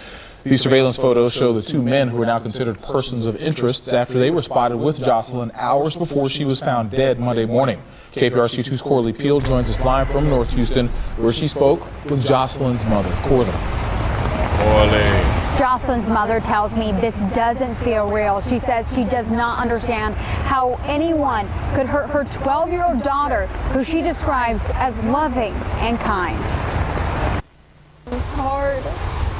It's so hard. Tears stream down Alexis Noongare's face as she speaks about her 12-year-old daughter, Jocelyn. She was goofy. She always had her own little spunk. She never followed the crowd. She always stood up for what was right. Jocelyn's family members showed up to the creek where her body was discovered Monday morning. When was the last time you saw her and spoke to her?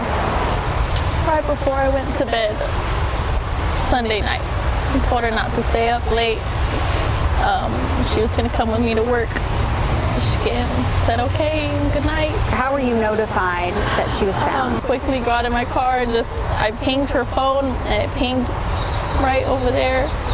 And I ran, and that's when I saw tape and officers, and I ran up to him, told him my daughter was missing. He wouldn't tell me anything. It wasn't until an hour later I got called to go downtown to talk about her whereabouts. And Yeah, I was like saying the same thing. I don't see no tears yet. That's when I was given the information. We obtained these surveillance videos showing Jocelyn at the 7-Eleven just after midnight. A witness tells me she asked for water. She returned with this man. She asked for water, 7-Eleven. She walking with this man. She with a grown man. Man in a white hat. You can see she's on the phone. Nungare says she made a call to her 13-year-old boyfriend, who says he could hear two adults in the background. Have you been able to talk to him or know what they talked about? I have no clue. HPD. You have no, so you ain't even talked to the boyfriend yet. Your daughter was found in the creek. The officers alluded to that she was raped. You ain't talked to the boyfriend, bitch? Released these photos of the two persons of interest. Nungare says she doesn't recognize them, but she hopes whoever is responsible is held accountable. What would you want them to know? I want karma to hit them. I'm like angry that they took advantage of her. You angry? Do y'all think she's angry? According to what her face? I don't. She's so young. She's 12. I want justice. I want them to come forward. I want whoever has seen them, please just. You took my baby away. This good mother said that she's 12 as if she's a 19, like she back in the 1980s to where 12-year-olds was like 12-year-olds. These ain't the same 12-year-olds, baby. It looked like she out there with a cup of Parmesan in her hand or something like that. Sugar with some Coke. Absolutely heartbreaking. At this time, You say the mom looked like she's 15. persons of She do. interest have not been identified. It's unclear if Jocelyn knew those two men or why she was up here at the 7-Eleven. That's still under investigation. A witness did tell me that when he saw her up here with the men, she did not appear to be in danger. But if you I'm glad that right there was said. She did not look like she was under duress. Nope. have any information, you are asked to call HPD or Crime Stoppers. She was riding there willingly. She willingly left her home. She was willingly walking with a cup of Parmesan, and just in my opinion, she got some Parmesan or some E&J in that goddamn cup. In my opinion. I ain't saying that that's what she had. I'm saying that that's what I said. You say she just went on now because she won old big goat. Why was she with two dudes? And listen. And this is why I be trying to tell you good parents out here, stop saying how good your child was and your child would never and all that fly stuff right there. That baby was out with two grown-ass men. According to the photos and what the news is saying, that they grown-ass men. This is who she decided to be outside with. Ooh, what?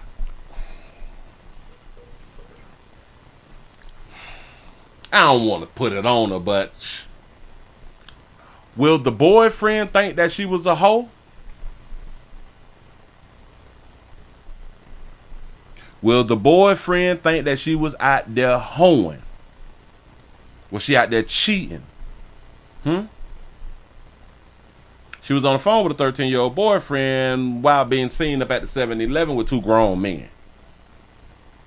Why would she be with these two grown men and she got a 13-year-old boyfriend? Oh, they do tell us that women mature faster than men. And like I done told y'all, when they saying that mature, that just mean that women typically have sex before men do. And like your mind do like a little shift once you done had an orgasm by somebody else. Here we go. Talk about her whereabouts, and that's when I was given the information. We obtained these surveillance videos showing Jocelyn at the 7-Eleven just after midnight. A witness tells me she asked for water. She returned with this man in a white hat. You can see she's on the phone. Nungare says she made a call to her 13-year-old boyfriend, who says he could hear two adults in the background. Have you been able to talk to him or know what they talked about? I have no clue. HPD released these photos of the two persons of interest. Nungare says she doesn't recognize them, but she hopes whoever is responsible is held accountable. What would you want them to know? I want karma to hit them. I'm like angry that they took advantage of her. Why would you say that they took advantage of her? Why? Because of her age? That excuse done got played out. We ain't taking advantage of no goddamn body because they're willing. He said the boyfriend was pimping her out. He said, Willie, you said baby sound like they moist. He said the 13-year-old pimping her out. Say, what she on Bessanet? Bam. 2 meets 1 girl. And did y'all know, or is this just my opinion, or did I read this somewhere? It could be my opinion, but I do believe that I read this somewhere, and they say that like over 90% of women want to at least try 2 men at one time. And I wouldn't blame you. Hell, it's just like men want to try 2 women at one time, 3, 4, 5, 6 women at one time. Shout out to David for the $10 cash app. I appreciate that right there. For real though. She want karma to happen. Karma. That's so young. She's 12. 12. Now you have to think about how you just said she was 12. She was so young. The same 12-year-old had a 13-year-old boyfriend. The same 12-year-old decided to sneak on up outside the house. The same 12-year-old decided to sneak outside the house and go on up to the 7-Eleven, get her a big gulp. And I do believe that there was some liquor inside the big gulp. And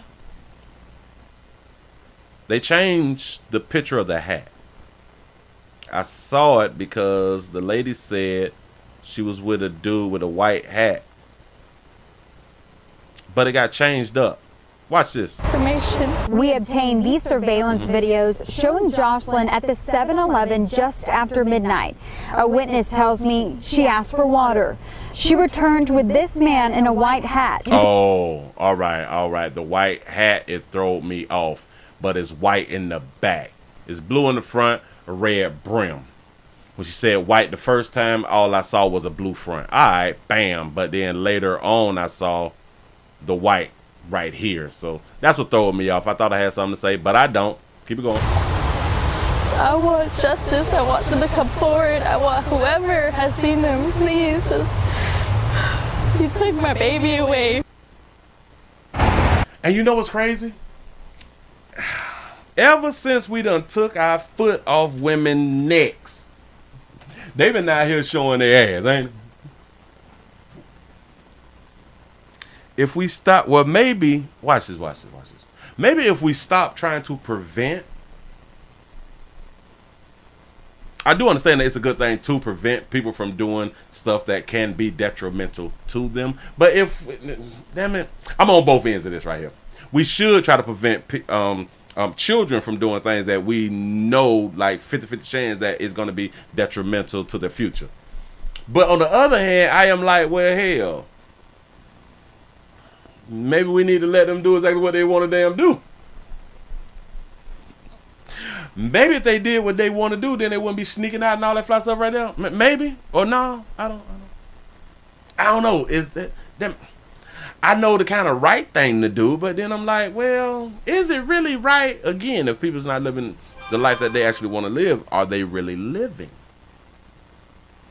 And we have a large number of the youth removing themselves off Earth because Earth is boring. Earth, they not having a good time. And they decided to leave Earth. And all of this has to do with not being able to do what they want to do. Just saying, I'm just thinking. Shout out to you, Wade, for the $2 cash shop. You say, just took my 13-year-old phone. She doesn't need it. Facts. Absolutely heartbreaking. At this time, the persons of interest have not been identified. It's unclear if Jocelyn knew those 2 men or why she was up here at the 7-Eleven. That's still under investigation. A witness did tell me that when he saw her up here with the men, she did not appear to be in danger. But if you have any information, you are asked to call HPD or Crime Stoppers. There is an up to $5,000 reward, and you can remain anonymous. Reporting live from North Houston, Corley Peel, KPRC 2 News. So now, if the boyfriend was pimping her out, the boyfriend need to go out on and get these little 5 stacks. Just saying, just throwing something out there. He say, bam, bam, bam. He say, remember now, Willie, she's only 13. Either you're going to leave or you're gonna follow. Yes, either you're gonna leave or you're gonna follow. That's a fact. That's a fact right there. He said she's 12 years old. She snuck out the house with 2 men. Then while she's out with the 2 men, had the audacity to get on the phone with another man. That is a victim. Yes. So I would not be shocked if the 13-year-old boyfriend starts saying that she was a little hoe then. You say she don't look 12 in those photos. Let's back it up. We can give her 12, 13, 15, 14. With that little shirt off her shoulder. Like, why is we... Again, allowing them to look grown, dress grown. Why is your shirt off your shoulder? I know. Willie, it's not that serious. This how little girls dress. And that's because they mammies then. Why in the hell you ain't got your shirt on your shoulder? It looked like you're ready to take the bitch off. Said 12 is the new 16. Bam. But when she was out at the store, this is a larger picture of her. When she was at the store, it could have. Damn it! Hold on. Looked like she was on that juice heavy. She looked like a youngin' though. It looked like she got on them Chuck Taylors without the symbols on them. You know what I'm saying? She might have had on some Vans or something. For water. But she chose to do this. That's one thing we can never forget. That's one thing we can never forget. This was her choice. Nobody else's choice. We could say, oh my God, she was persuaded and she was all this and she was groomed and she was coerced and all that dumb shit. Nope. Her mama told her before she went to bed, don't stay up late. Her mama didn't say, go outside my damn house. And I almost don't believe the mama story either, to be honest with you. Shout out to you, Way, for the $2 cash app. You say, I'm gonna keep a watch on her and stay involved. That's what's up. That's what's up. We got to stay involved out here in these streets. For real. Hold on.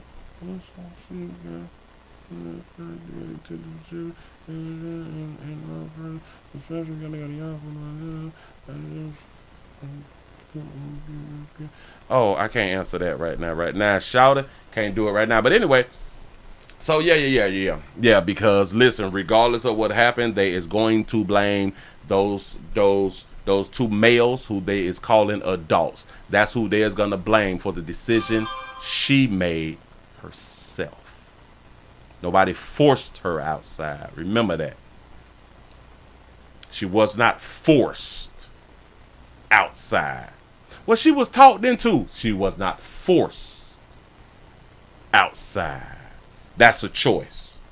Like hell, like y'all told me earlier. God give you choices, Willie. Facts. She used her choices. Decisions. Shout out to you, Wave, for the $2 cash out. Say thank you, Pastor. He said, I'm gonna keep my foot on. I'm trying to tell you something. Damn it, you gotta keep your foot on the goddamn chair. Especially these girls, because these girls can bring back babies. You know what I'm saying? They can bring back the babies, and now you gotta buy milk and shit. And I'm not one of them. Nope, hell no. Nope. I don't condone that. I don't condone taking care of helping a youth, a teenager take care of no goddamn baby. I don't condone that shit right there. You got to get the hell on around me. Nope. I'm wild like that right there. I don't play them type of goddamn games.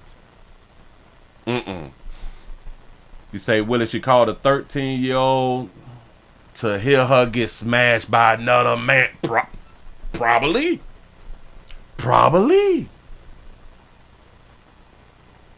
You know, because hell, she probably saw it on social media, because there is a few videos of women actually doing that on Instagram and TikTok. Getting smashed while being on the phone with they mans.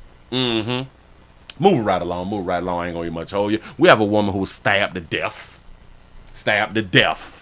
The families believe that the boyfriend is the killer. Domestic love relationship at its finest. Here we go. Loss of a woman killed in what appears to be a case of domestic violence. Welcome back. I'm Colleen. They had to hit me. They had to hit me before the night out. If y'all new around here, we need some support. I need your support. I need for y'all to be hitting everything around here. That boy putting in that work tonight. Here we go. For Giovanna Lara. I'm Mark Brown. You're watching Eyewitness News at 5, streaming live. Mark Brown look perfect. professional. He looked like a professional uncle. Like he looked like that uncle who have a pocket full of money and shit. He got some change. You know what I'm saying? But uncle gonna tell you some fly shit. I like him like that. Go ahead, pimp. Police say the victim was stabbed inside a home. Loved ones say her boyfriend is the killer. As Eyewitness News reporter Carlos Granda tells us, he is still on the loose. Family members outside the home stunned over this violent death.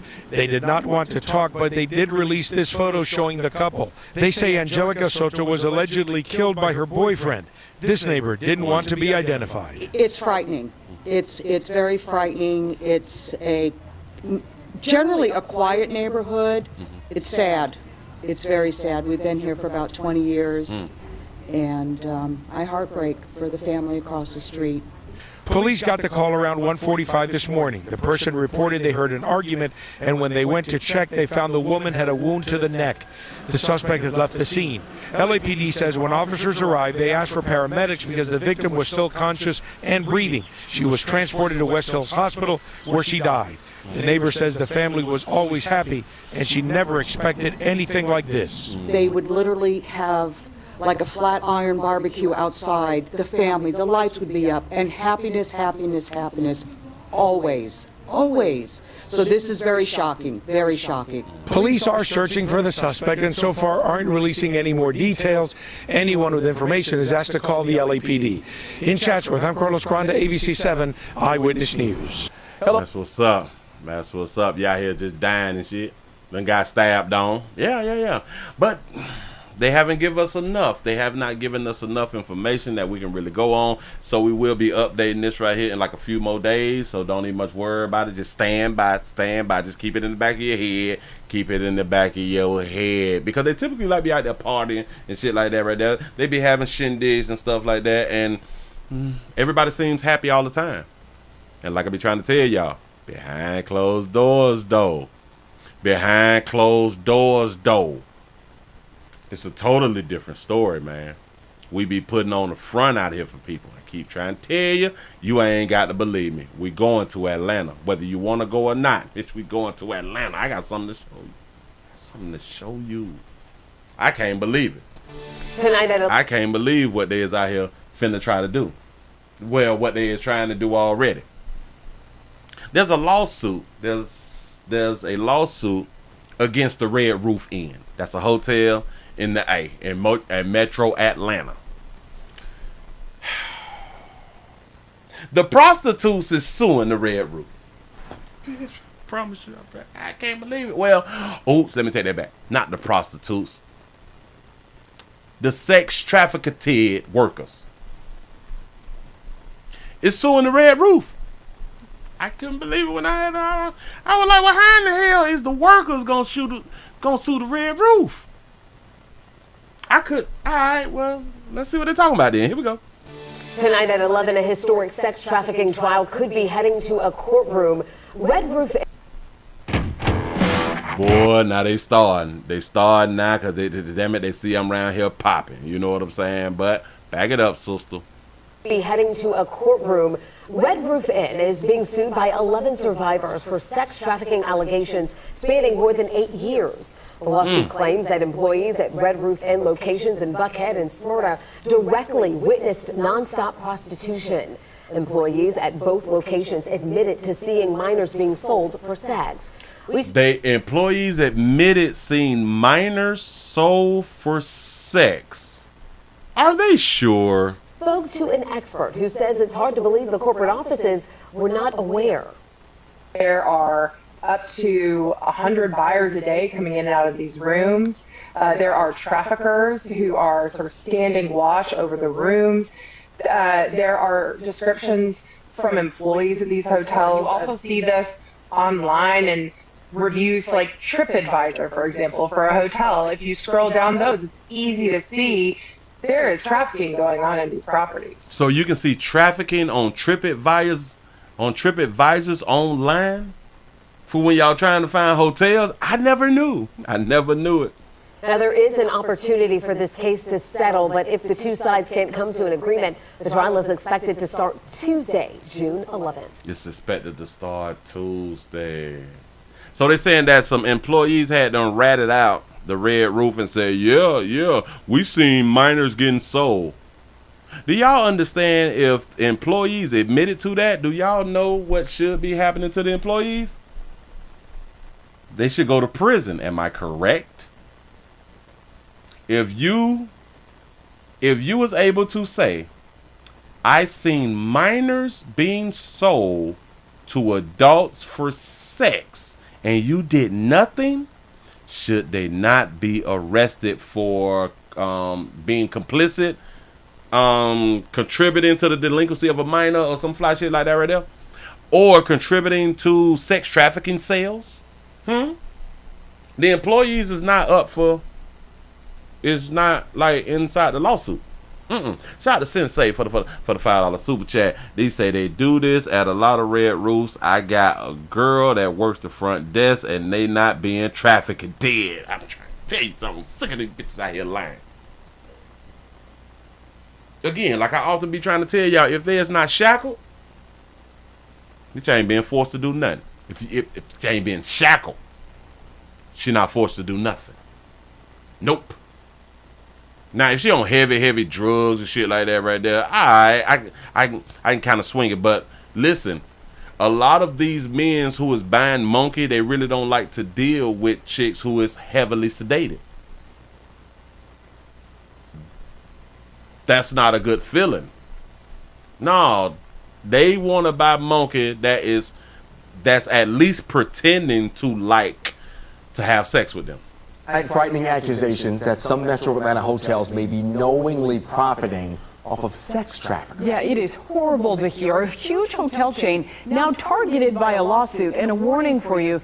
Some of the allegations that you're about to hear are graphic. You right about that right there. Men don't need a heartbeat, though. You right about that right there. Damn, I ain't want to sound like I was contradicting myself. Atlanta News first reporter Abby Casores is live at 5 at the federal courthouse in downtown Atlanta. And Abby, this is a historic trial. It'll all start tomorrow. Well, the lawsuit claims that the company knew about rampant sex crimes that were happening on their property for more than a decade. How could they have known about rampant sex crimes? How did they know that it was a crime? The Jane Does in this case are alleging that everybody from the cleaning staff all the way to the company's top executives knew about the problem and did little to intervene.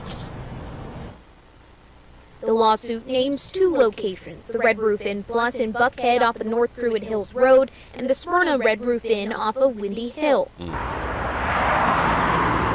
The plaintiffs say they were trafficked at one location or both.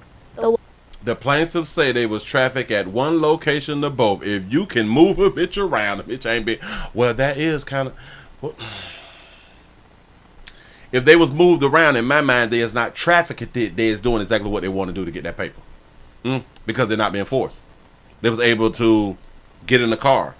Hell, they was able to live in the hotels, get in vehicles, go to another hotel to where they can live at the hotel until they decide to go to another hotel. So that means that they had to go to sleep and or there's alleged pimps had to go to sleep. That means they could have broke free. The lawsuit claims the maids, the front desk staff, and the company's top executives were aware of sex trafficking happening at the hotels. Reports of maids seeing trash cans overflowing with condoms, young girls hanging off balconies in very little clothing. Stop. What? Wait, what? You mean to tell me that there's in the A being safe like that right there? When have you ever heard of garbage cans overflowing with condoms? Staff and the company's top executives were aware of sex trafficking happening at the hotels. Reports of maids seeing trash cans overflowing with condoms. So I want to say shout out to the A then for taking their health serious. You know, they're taking their health serious. They're using condoms. Young girls hanging off balconies in very little clothing. Oh, so the young girls is out there soliciting, hanging off of balconies in very little clothing. Oh, they wasn't tied up. They weren't shackled or nothing. They were just out there just freely smoking squares and shit and rolling up joints. Drinking a little liquor, popping pills and shit, probably on some fentanyl or something like that right there. They just outside. Yeah. those apart, that hotel, they have phones inside the room and shit. The phones work. They can like call 911, like if they were being trafficked. No. And hotel customers reporting calling it a hotel on review sites. Ooh, they call it a hotel. Hold out there slinging that monkey. The lawsuit claims the executives received reports with the reviews. Emma Hetherington represents children who've been trafficked at the Children Endangerment and Sexual Exploitation Clinic at the University of Georgia. Is because it is the first trial in the country where a hotel national brand may face liability under the Trafficking Victims Protection Act. They want to get everybody except for, they want to hold everybody accountable except for the women who is willingly selling their monkey. For financially benefiting, quite frankly, from a trafficking venture on their property that they probably knew about. How do y'all know that they was benefiting from a trafficking venture? How can you prove that? What, was they able to go up on their rates or something like that right there? Because if they wasn't able to charge the people for something, then y'all wouldn't even have evidence of them getting money from it. If there's no record of them getting money, then how can y'all say that they profited if the rooms is being paid for by week, daily or bi-weekly or monthly? A person can do that without slanging monkey. A person can do that without having a pimp. So where does the kickback come from for the business? For financially benefiting, quite frankly, from a trafficking venture on their property that they probably knew about. Red Roof denies. So y'all want to hold them accountable for something they probably knew about. Y'all see how they trying to twist the law a little bit? Go ahead then. Denies the claims. In a statement, they say they will vigorously defend these allegations and condemn sex trafficking in all forms. Red Roof mandates the globally recognized PACT training module to help educate hotel staff to identify and report human trafficking to the authorities. So now they want the employees to not mind their own goddamn business and go to telling and snitching and shit on adults. You say they listen to Sexy Red doing hands on your knees out here in these streets. Say Red Roof denies and will vigorously defends these allegations and condemns sex trafficking in all forms. The Red Rooster mandates the globally recognized PACT training module to help educate hotel staff to identify and report human trafficking to authorities. They just said you can see women on the balconies with little to nothing on. So why do the employees need to be able to recognize human trafficking? They not being trafficked. They're not. Is evidence that they should have not put their head in the sand. Greg Hecht, an Atlanta attorney who serves on the board of several human trafficking organizations, says this is a test case. You say, you want to see me on CNN discussing this shit? Yes, and listen, I can do a real good job for the simple fact, I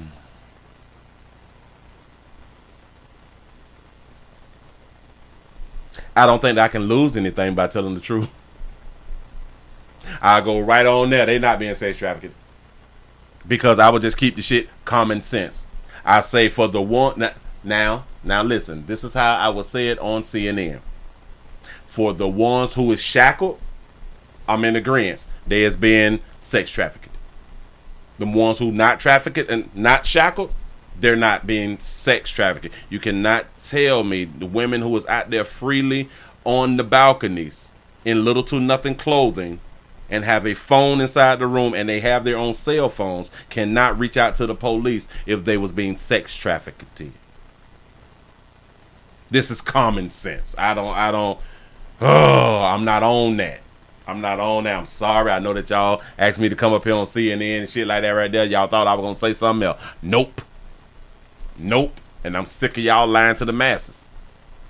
This is fake news. A new law passed by Congress allowing these Jane Does mentioned in the lawsuit to sue the company. It's allowing the Jane Does to sue the companies, the hotels.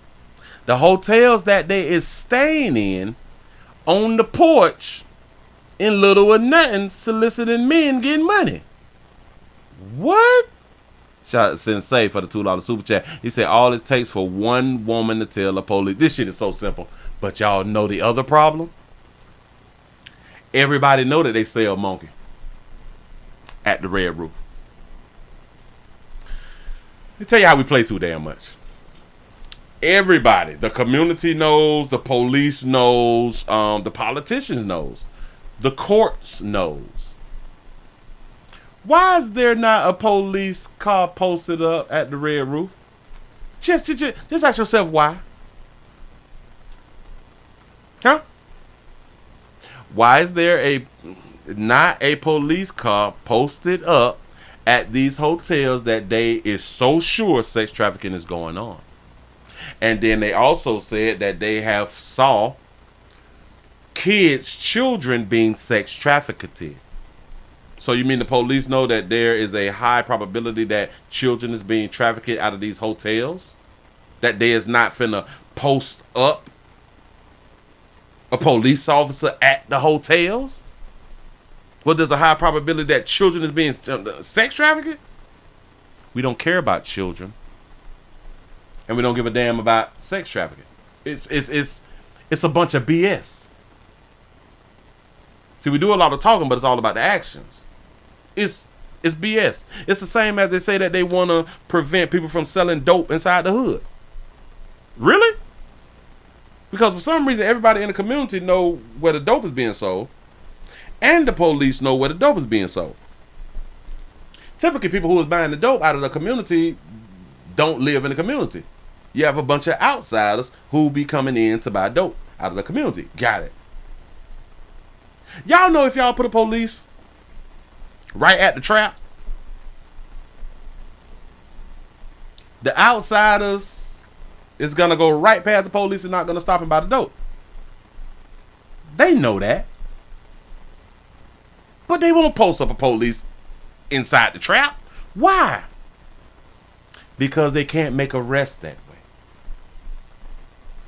So when you good people be believing that these people care about crime and all this fly shit right there, it's BS. It's a game. Alleged knowingly profit from their exploitation. You can't just say, I wasn't in the room, because the circumstantial evidence doesn't allow you to say that anymore. Oh, and stop. It's all about money. They would rather allow this to go on at hotels with the sex trafficking because they want to get money out of men. They want to go after the companies because they want to get money. The same way that they do not post up in the dope hole because they want people buying drugs, because if people buy drugs, we can get the dope boys, we can get the users. If they is too intoxicated, then they go to NA and AA classes, especially if they got some alcohol while they is doing drugs and while they're driving. Now they got a DUI. Now the courts get paid. Lawyers get paid. Insurances go up, so the insurance companies get paid. They have accidents while on dope, so the insurance companies get paid. The car insurance, the car companies get to sell cars and all that flash. All of this stuff works. The jails get paid now because people, they go into jail because they were buying and selling dope. We need the pimps, we need the traffickers so we can keep arresting them, but we will not arrest the people with the product, and that is females. Why? Because we need for them to be out there being sex trafficked by a man. We don't get rid of the product. Think about it. Hotels are considered by law enforcement to be one of the most common spots for trafficking to occur. Since this lawsuit was filed, there have been others that have been filed, but this could be the basis, depending on how this case goes, for other victims to come forward. Live tonight in Atlanta, Abby Kasoris, Atlanta News First. The Red Roof is not responsible for investing and or stopping crime. That's a fact. But watch this. Let's just say that they start going after all of the hotels. Right? And this is why they would not go after all of the hotels, because if you go after all of the hotels, the hotels would not allow the sex workers to rent rooms anymore. Because why? Now the sex workers is a liability. And the hotels won't want to take that chance. Now, they do not want to take sex working off the table because that is how women feed their family. They feed their kids this way, by selling monkey. If they can't sell monkey, then they can't arrest the men for buying monkey. Now, they just lost billions. So, yes, they're going after the Red Roof and maybe just another one, but they would not make this like a global, like a great United States thing out here to where we're going after all hotels who is allowing this type of stuff. Nah, they're not going to do that. They lose money. I'm trying to help. Moving right along, I ain't going to eat much holy. I ain't going to eat much holy. I got to do this right here because we're talking about some age stuff right now. I got to put this out here. And I didn't even watch this right here. I just saw the ages and I was like, we don't give a damn out here in these streets. Our society, boy, we just don't care about what's going on. But we got a 14-year-old who is accused of sexual battery of a 91-year-old Florida woman in her own home. And developing at noon, a shocking update to a story from last week. A 14-year-old boy is accused of sexually and physically battering a 91-year-old woman in Marion County. Look at his grown ass. He old thug. Look at the old thug. Look like a huge boy. Our Ezzy Castro has the latest. According to investigators, it was a neighbor surveillance video that helped deputies in this case, as well as DNA evidence, which helped them identify the suspect. Deputies say this is him, 14-year-old Jesse Stone, who was arrested just yesterday. And despite his young age, we are naming him and showing his picture due to the severity of the charges he is now facing. Deputies say it was on June 9th, around midnight, that Stone entered the 91-year-old's home in Reddick. They say he allegedly beat her, then sexually attacked her before he took off. According to the arrest report, the victim told deputies that a young boy by the name of, quote, Randy John had stopped by her home the day before to talk to her and described him as a good boy. She also said the boy would stop by her home when he was younger, but hadn't done so in a while. Deputies later identified the boy as Stone, and on June 13th, deputies took Stone in for questioning.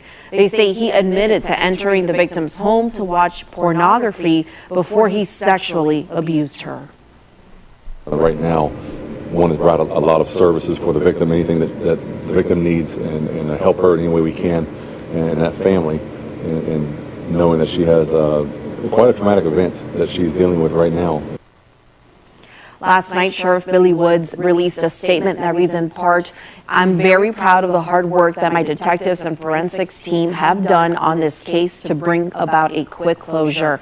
This type of unimaginable violence is still shocking to me after all of my years in law enforcement." As for Stone, he was taken to the Department of Juvenile Justice Center in Marion County. He's now facing charges of sexual battery and burglary. In the studio, Ezzy Castro. He used to come around there when he was a little bit younger and stuff, and she pointed him out as he was like a good kid, but something done got into him at the age of 14.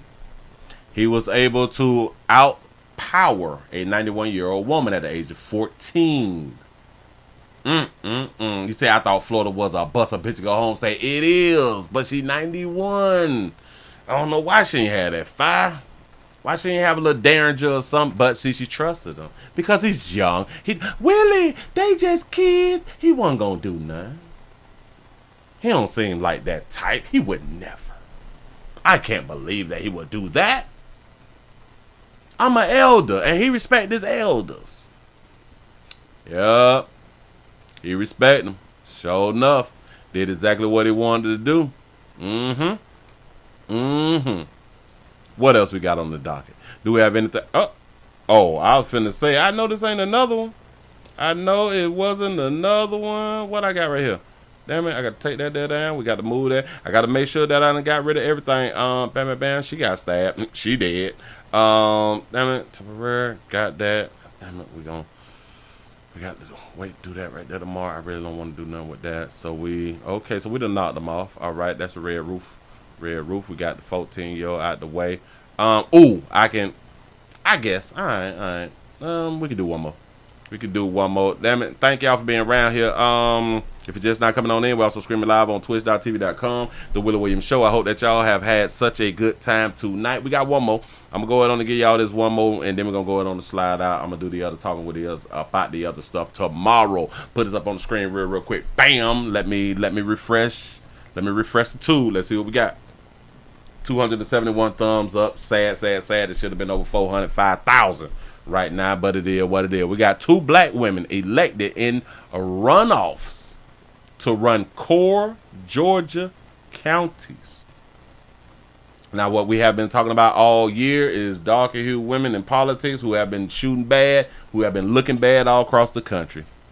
We have 2 black women who have been elected in Georgia. Here we go. Well, starting in January, 5 of Metro Atlanta's core counties will be led by black women. And 5 counties in Georgia, core counties, will be led by black women. And when they're talking about Georgia, they're typically talking about the Atlanta area. They're not talking about the outside of Atlanta and all that. No, they're talking about the surrounding of Atlanta. Remember that. 2 were elected last night in Clayton and DeKalb counties, adding to 3 current county leaders in Cobb, Gwinnett, and Henry counties. 11 Live's Doug Richards live in DeKalb with more on how they view all of this. Doug? Yes, we talked with newly elected black leaders, black female leaders in Clayton and DeKalb counties.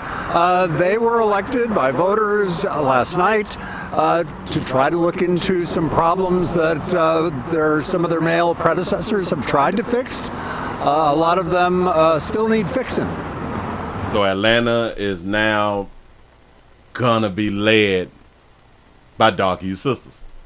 You know, people have gone through a lot. In Clayton County, Dr. Akila Anderson will lead a community that has struggled for decades to boost its economic outlook and the standard of living of many of its residents. The Terra Boulevard corridor has areas of blight that Anderson says she expects to be able to brighten with development. This county can't do anything but grow because we have such great, we have land to develop, we have developers that want to come in. Anderson will take office at the same time as Lorraine Cochran Johnson in neighboring DeKalb, also the first black woman elected to lead this county. I look forward to doing a good job so that I can continue to open the door for other women in areas where they may not exist, and also to serve as a beacon of hope. Cochran Johnson says DeKalb has its own economic development challenges, rooted in South DeKalb, where she says she expects South DeKalb Mall to upgrade with some county tax breaks. We're at a crossroad there when it comes to economic development, particularly in South and unincorporated DeKalb. I think this is going to be a great opportunity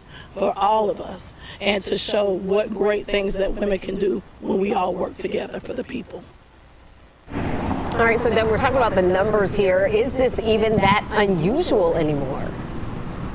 Well, obviously, it is becoming more commonplace. This is a glass ceiling, though, that has taken a while to sort of break. There was the first black woman elected to the legislature in 1965. Shirley Franklin was elected mayor of Atlanta in 2001. So it's been incremental progress, and much more of it, obviously, in the last election. Say that baby would not need out there. Yes, she would. All right, Doug, thank you so much. Yes, she would. We got to go on back to that beautiful baby. That beautiful sister right there. And shout out to the beautiful sisters who is running shit out there in Georgia. Yeah. At the same time as Lorraine Cochran Johnson in neighboring DeKalb. Shout out to Lorraine with the low cut. Also, the first black woman elected to lead this county. I look forward to doing a good job so that I can continue to open the door for other women. Those not the glasses for you, sister. Those ain't it. Those ain't it, but I understand. They talking about that baby out here not need with them nice hips on her, with the blonde on her doing her thing, standing strong out there in the goddamn street. I just want to say this to the dog-hued sisters who is running shit in Atlanta. Please don't fall short like y'all other sisters out here in politics. Do y'all due diligence. Do y'all damn job to make darker-hued sisters look better in politics. Don't fall short like the rest of them. Because we at least got 6 or 8 of them who done fell short. Hell, I can do the next story, but we out of time. But yeah. So if y'all just getting into politics and shit like that right there, do exactly what y'all need to do to uplift and do all that fly stuff and get contracts and all that fly. Do what y'all need to do for the community and all that fly shit. Just do not fall short like the rest of them is out here doing, or so many of them have done at the end of last year and what's going on this year. Because it is ridiculous what's going on with dog use sisters in politics. Move right along. I ain't gonna even much hold you. I don't even want to talk no more about it. Show enough don't. Shit. Should I talk about some more? I don't know. I want to say something about it because it'll like go hand in hand with what I just said. I got to go ahead on and do it then. Damn it. This the last one. This right here gonna be the last one. Let me make sure I set myself up good so I can make it look cute out here. Hold on. Grab this. Listen, I need support around here. I need the doggone support. I need some more thumbs up. Can we get some more thumbs up? Can we get some more shares? It's the last story before we go on to get on up out of here now. Help a player out. Help a player out. Don't be afraid. Do not be afraid. Make sure I got it. All right, y'all. We finna jump into this one right here.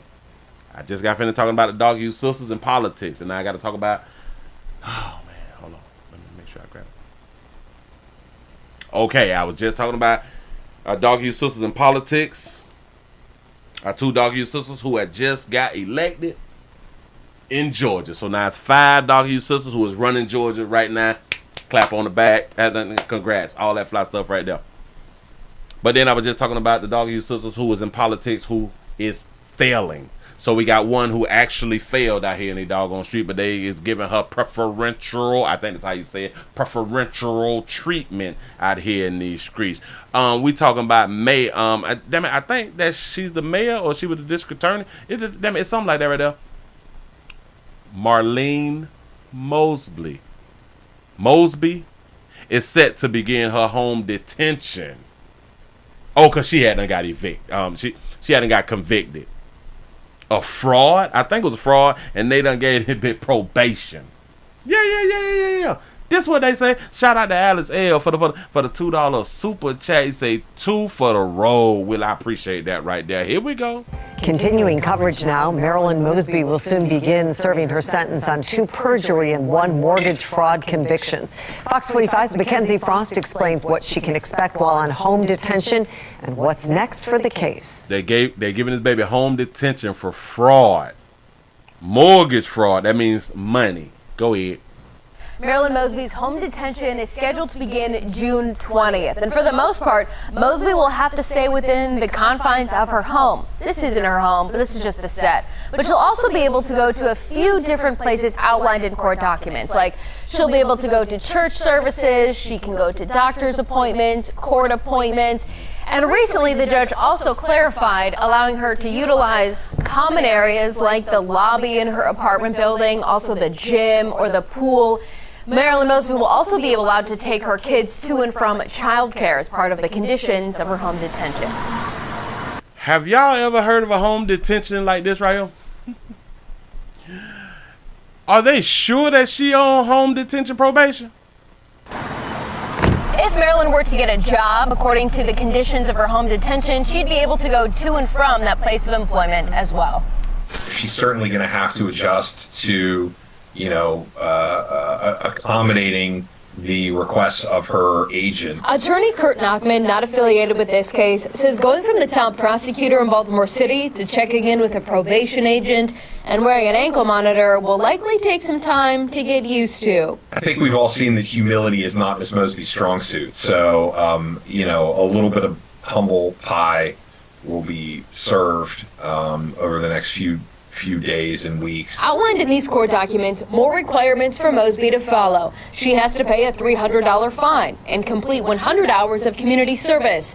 Mosby's probation officer must approve that community service program. I always tell clients, be best friends with your You know how the community services work. If you know somebody that knows somebody that knows somebody, somebody's just going to sign off for you, but go ahead. agent, because they can make your life easy or they can make your life very difficult. On top of home detention and probation, Mosby being forced to give up her condo along the Gulf Coast in Florida.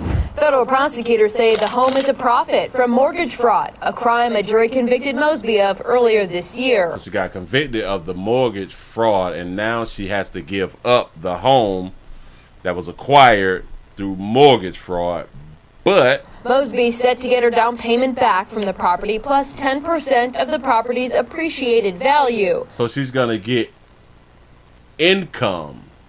She's going to get profit from mortgage fraud. And her deposit back. This bitch ain't lost nothing. She get the down payment and she get the increase. What type of system? Crime a jury convicted Mosby of earlier this year. How you get convicted of the crime, but you get the profit from the crime? Do y'all understand when men get caught after they have been slanging dope for so long, everything that they have acquired while selling dope, it now goes to the state. Everything, the cars, the house, everything, it goes to the state. Because it was acquired while doing illegal activities. She get to get her money back and profit. Mosby being forced to give up her condo along the Gulf Coast in Florida. Federal prosecutors say the home is a profit from mortgage fraud, a crime a jury convicted Mosby of earlier this year. Mosby set to get her down payment back from the property plus 10% of the property's appreciated value. Her legal team says the property is worth almost $890,000. So 10% of 890,000, ain't that like 80? So 10% of that is like 8,900. She profited. Nearly double what she paid for it. New court records show the mortgage company Mosby used trying to stake claim to that property as well. But for now, Mosby set to begin 12 months of home detention. Judge Lydia Grigsby departing from sentencing guidelines. Ben Nachman says Mosby should not blow off the lighter sentence. Judges take this very, very seriously. You think a judge took her case very, very, very seriously? She got home detention. He said the down payment was more than likely acquired through the fraud, right? Come on, dog. Judges don't look kindly on being dismissive about... Oh, wait a minute. My bad. The 10% is 89,000. I say 8,900. I said, how the hell I came up with 8,900 off of the... You right. It's just like bail, bond, and shit like that right there. 89 stacks that baby finna get. And the down payment. From a fraud that she was convicted of. This bitch did a crime and then came up. Being on home detention and flaunting it. Now, the mortgage company is requesting a hearing, but so far one has not yet been scheduled. Meanwhile, Mosby is planning to file an appeal for both the perjury and mortgage fraud convictions. We'll keep our eyes on those proceedings. We're live in the newsroom. Mackenzie Frost, Fox 45 News. I forgot. Who was her? Marilyn. She a beautiful baby too. She a beautiful baby. That means she just got caught up out here in these streets. Okay, she was a state attorney. Yeah, she was a youngin too. She was a Let me put up on the screen for you real quick. Let me grab that, slide that, pop that, do that, bam. She 44. She's a pretty little baby. Oh, she took a little light skin photo, but she darker hue. Don't worry about it. She 44. She was born in 80. Baby, she was born in 80, and she, the former state attorney of Baltimore. I told poor Baltimore wild out here in the doggone street. Oh, she married. Nope, she divorced. My bad. Nick J. Mosley, because she was out here probably balling, want to be back out here in the goddamn street. But they got divorced in 23. It's 24 now. Maybe he decided to divorce her because of the shit that she was going through. That baby is 44. Damn it, she got some pretty pictures out here, though. Look at that beautiful baby. She got that little light skin. Damn it, I saw a video of her getting out of the vehicle with her two daughters while she was going to court. I think it was this photo here where she was getting out of the vehicle. But that baby all cute and shit, you know what I'm saying? She educated. Done got convicted though. That baby done got convicted of old crime. This was a photo that I had done seen with her daughter and stuff like that. Oh, sugar. The former state attorney. Didn't I tell y'all that these dog users is just, damn it, they falling down bad this year. It's just a bad look, ladies. We got to do. You all have to stand up for other black women. You all have to look good and represent for other black women out here in these streets. Shout out to Houston for the $5 cash out. He say, Willie, you been the chef all day. Say, great day, Pastor. I appreciate that right there. Told y'all, man, I'm trying to bring y'all the doggone news out here in these doggone streets. Shout out to Marilyn Mosley. We'll see you in about 12 months when you get off probation, baby. Just saying. Bam. Shout out to U-Way for the $2 cash out. He said that's BS. I couldn't leave the house for a year. You get to go to the gym. You get to go to the gym. She get to go to the community pool and shit. She's on house arrest, but she get to go and drop her kids off to daycare. Why would you even pay for daycare? And you on home detention? Shouldn't you want to save some money or something like that? But I guess when you're on home detention, you want to get outside the home as much as possible. Get it? I do understand that if she has a job that, yeah, you is supposed to be able to work while being on home detention. I get that part right there. This baby, she got a whole bunch of little regular people shit that she can do. Come on, dog. But the judge take these things serious, as we was told. Give yourselves a pat on the back. We done made it to the end of the 990 news around here in these Rumble streets. And oh shit, I almost messed up. In the YouTube streets out here in these streets. Damn it. Thank y'all for being over there on twitch.tv.com. The Willie Williams Show. We up to 174 followers. So we got an extra follower today. Appreciate that right there. Say the Batman glasses. That's what it is, man. Thank you. We trying to hit 175 by Friday, y'all. Again, need your support out here in these streets. Players, prostate cancer awareness around here at the Willie Williams Show. Say it's just a finger. Say your prostate don't work, your meat don't work. Mess around and lose your little la-la and or your life. It's your choice. You make the call. Your body, your booty. I am here to help. Yes, I am. Yes, I'm is. You say it's not fair. Absolutely correct. It's not fair. I know some players who have been down 12 months or 24 months on home detention. It couldn't go nowhere but work. And those players, they didn't have jobs before they had done got on it, because I know two of them, they didn't have jobs, and because they got on home detention, they went and got jobs so they can at least go outside. You know what I'm saying? Shout out to I Dodge a Trap for the $2 cash out. For putting in overtime, say best show on platform. I appreciate that right there, man. Thank y'all. Listen, we will be back tomorrow. Tomorrow's Thursday. Y'all do y'all best to stay alive and make sure that y'all come on back around here, check on your peoples, man. Hope that y'all enjoy, because I enjoyed my time around here with you good people. Y'all have a good one. See y'all mañana. I'm gone.